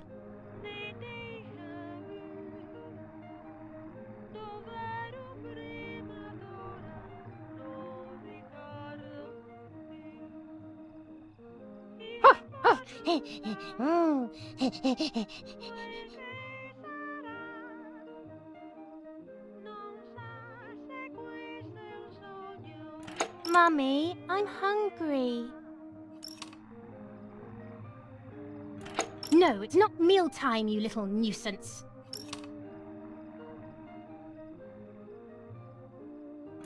Mummy, I'm thirsty. You just had a drink, whiner.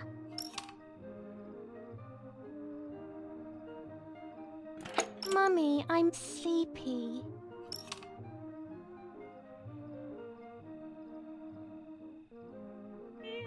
You can't sleep now.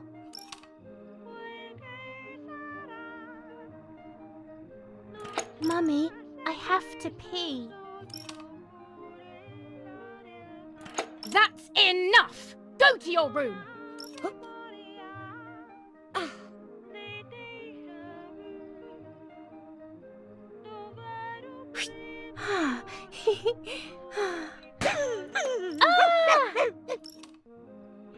How dare you! I will make you pay for that! My hands are not enough! You need to learn properly this time! Sorry, it was an accident, Mummy. Please don't hit me.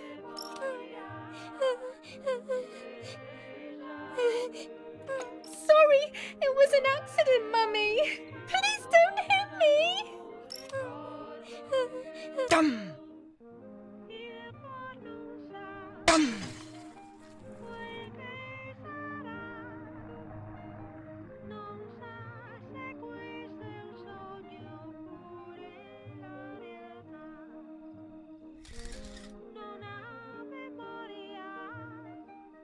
This is just a game. Is it only a game?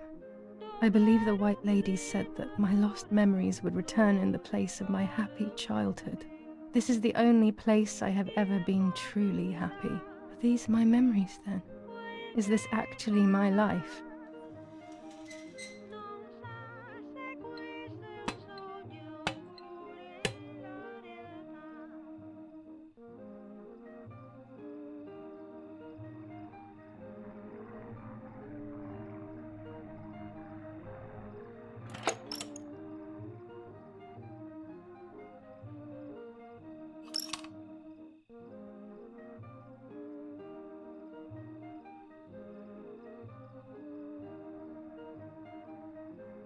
Yes, I like that game.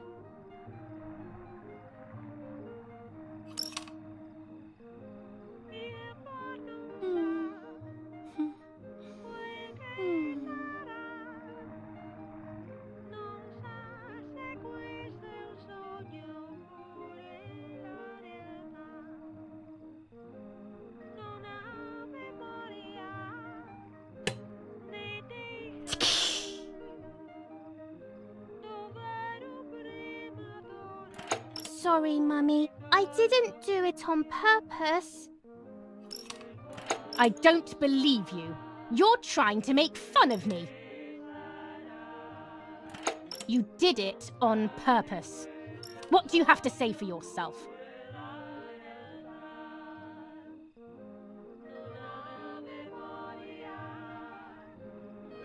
I'm angry with you. I will beat manners into you, you stupid little girl.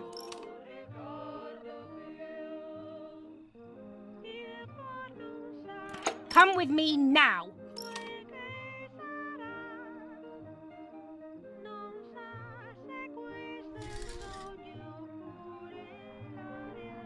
Sorry, Mummy. I'm so sorry. Come with me. I will put you in your place, girl.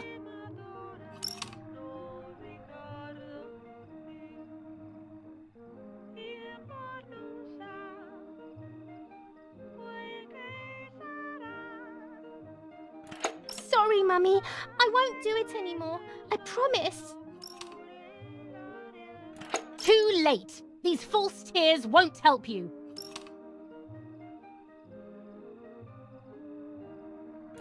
Stay still.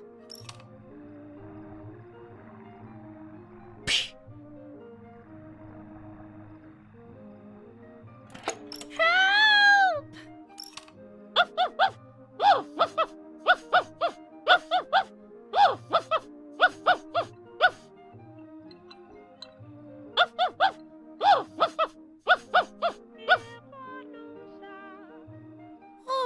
Now I'll make you want to bark. Leave my dog alone! There's no point screaming, stupid girl. No, Mummy, please.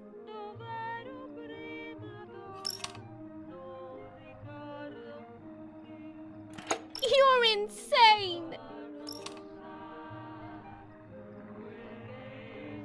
Sure. Now I'll show you how insane I am.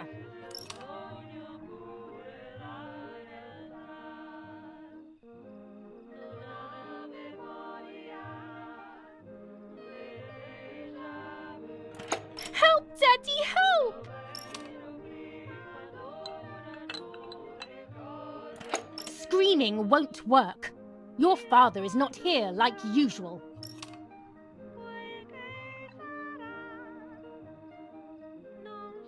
Eat it.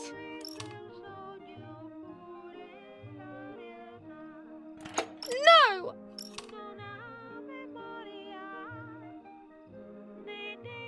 Eat!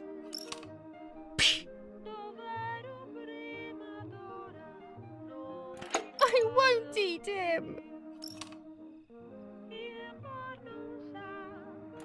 I said eat!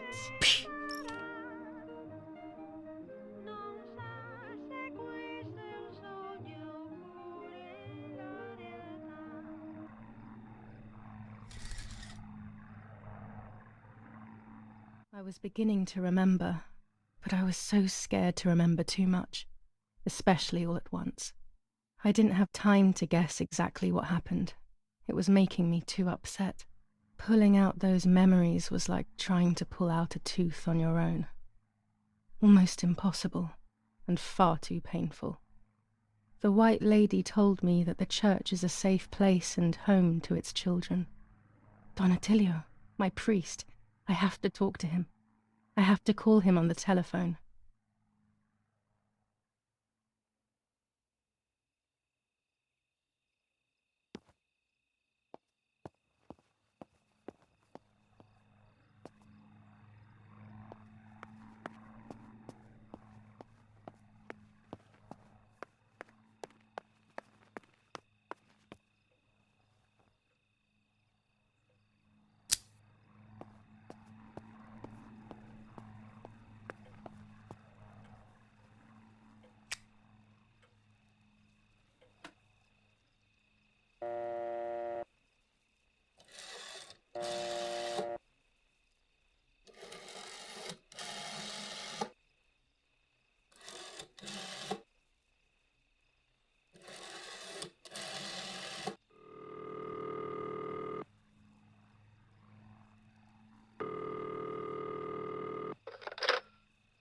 Attilio speaking. Who is it? Father, help me. They're all dead. Daddy, Mummy, everyone. Julia, come to me immediately. Don't stay alone. It's dangerous. Come to town. You can stay here with me and we can talk about everything. Okay? Okay, Father, but first I want to play with my puppets for a while. Julia, don't be silly. Come to church right away.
Thanks to the heroic assistance of Martha Kay, daughter of General Eric Kay, a mission devised by the partisans to steal weapons from the German army has been put to a stop.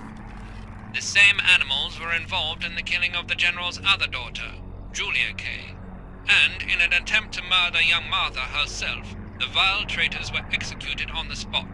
Justice has been served for Italy, for Duce II.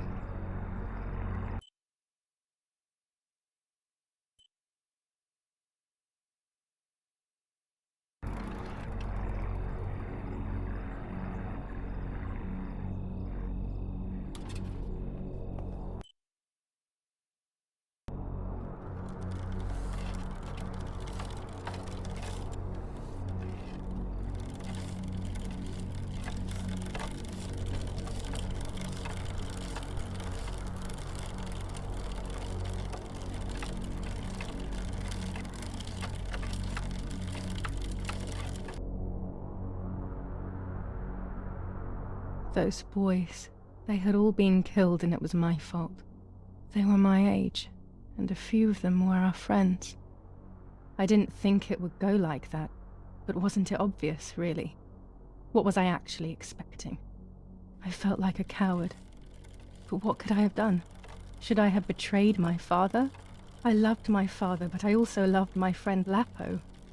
Which side was I on? I just listened to my heart.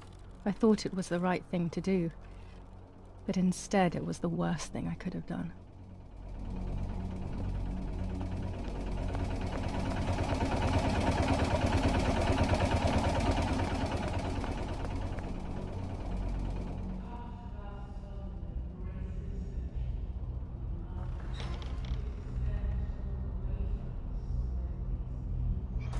Once I crossed that threshold, I completely lost touch with reality. Everyone around me had died while I survived everything.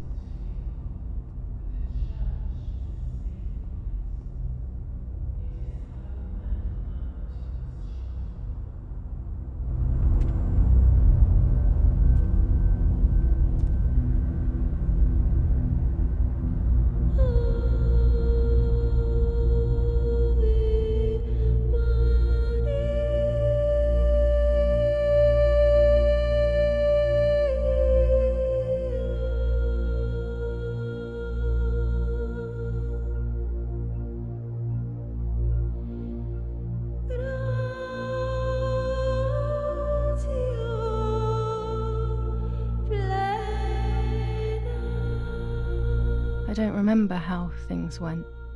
I just remember a big light and then photographs were being taken of me. There was a man dressed in white, a doctor, I presume. He was asking me questions, but I didn't understand what he was actually asking me. He wrote something on a piece of paper and then 2 nurses led me away. I was in the mental asylum. Some women were talking to themselves, others cried. Some were even covered in their own filth. Others were violent and tried to hurt themselves any way possible. There was this one young woman who would pleasure herself all day long, incessantly, to the point where she would bleed. So they would tie her down to the bed screaming, cursing and talking gibberish for days on end. Once her wounds had healed and she was untied, she would just start again. That woman was me. They started to give me injections. What they gave me made my whole body shake. I broke my vertebrae and an ankle. I think it was called cardiazole or something like that. My body was like a fire that didn't want to be put out. When it appeared to be quenched, it would come back, even stronger than before. In the end, though, they won. I stopped screaming and masturbating. I stopped thinking. There was no longer any need for therapy. Something inside of me had died. But nevertheless, I insisted on carrying along this painful journey. I was stronger than I could ever have imagined.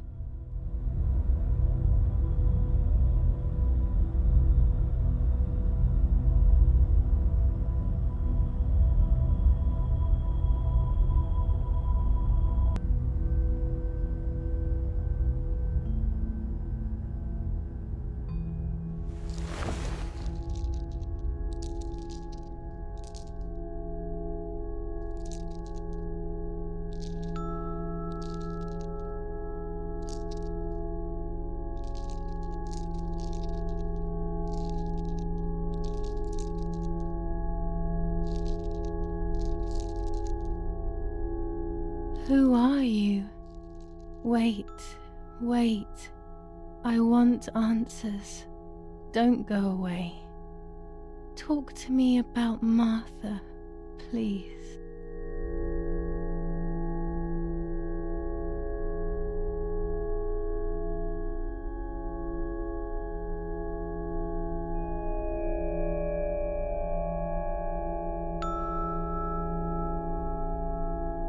Martha is dead.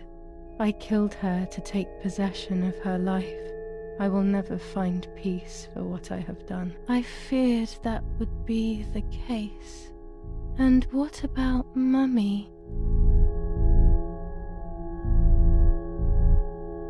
Mummy is dead.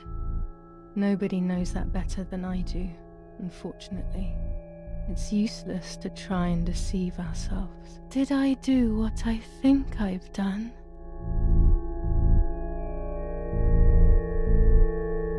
Yes, damn it, it really happened. I cut her into pieces and buried her under the bridge. God, all that blood. My God, I knew it. What about Daddy? The soldiers, did that really happen?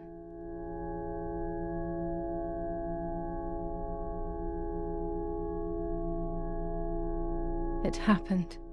He was shot right in front of me. Fear, pain, shame. I can't remove it. I cannot relive it either.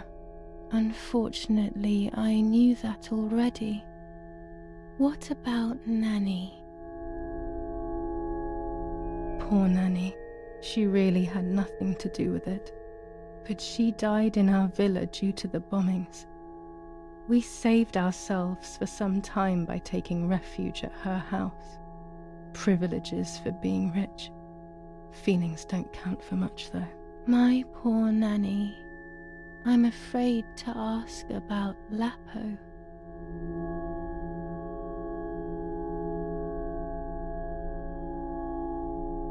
Lapo is dead. He was blown up by a landmine. He got into trouble and paid with his life. My dear friend. Poor boy. Just as I remembered, unfortunately. One last question. The pregnancy?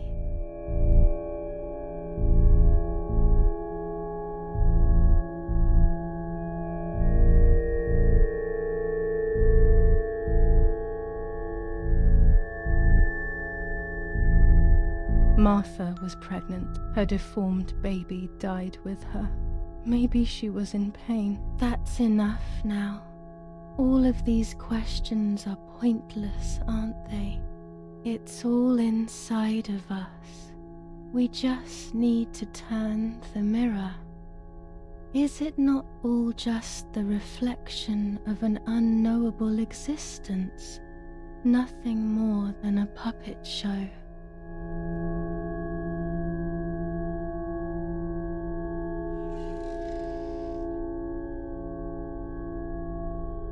Ready for everything with open arms, even ready to kill.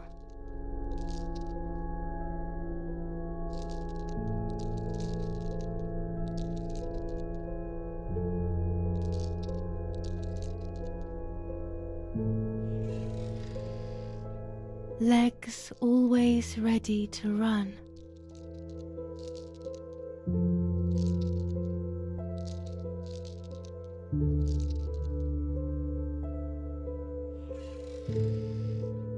The womb that conceived in sin.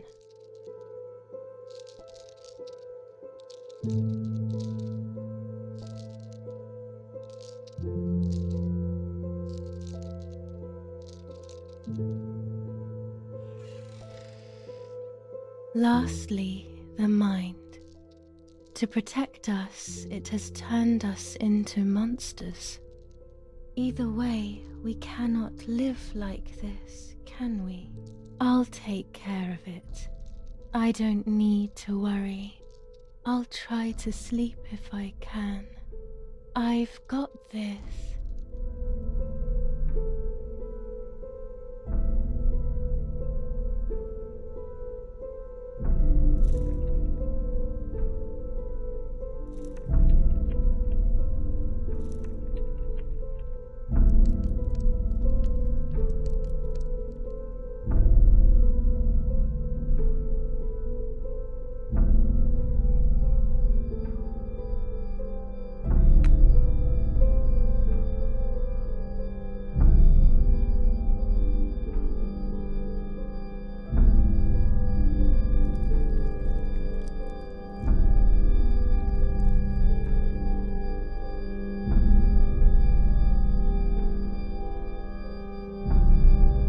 On the 26th of July, San Casciano was bombed and the church was destroyed. But I was not there then. I was already in the asylum. Once again, stubbornly, I was not dead. The bombs hadn't killed me, and I had also survived myself. The most absurd test and the hardest one. The war ended some time ago now, both out there and inside of me. I was on the wrong side of the gate, but now I can turn that page. Life is opening its doors again, isn't it? If I hadn't been so lucky to survive myself, I would have thrown everything away. We think that danger is all around us, ready to attack. But the more devious and misleading dangers are the ones that are inside of us. They grow without us realizing. They make us suffer, remain confused, and remove our self-respect. I would have wanted to ask for help, but I was alone.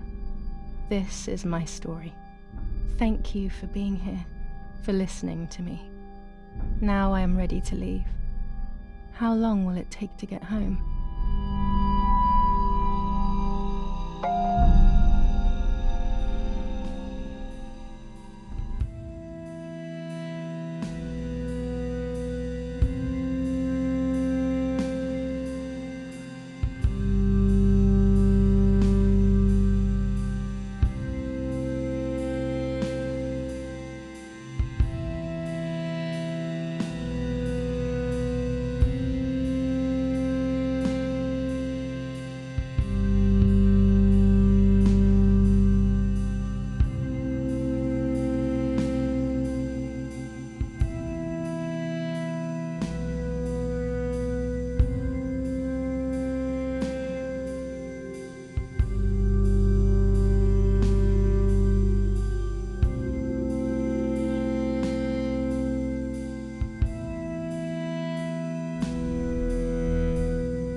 Oh.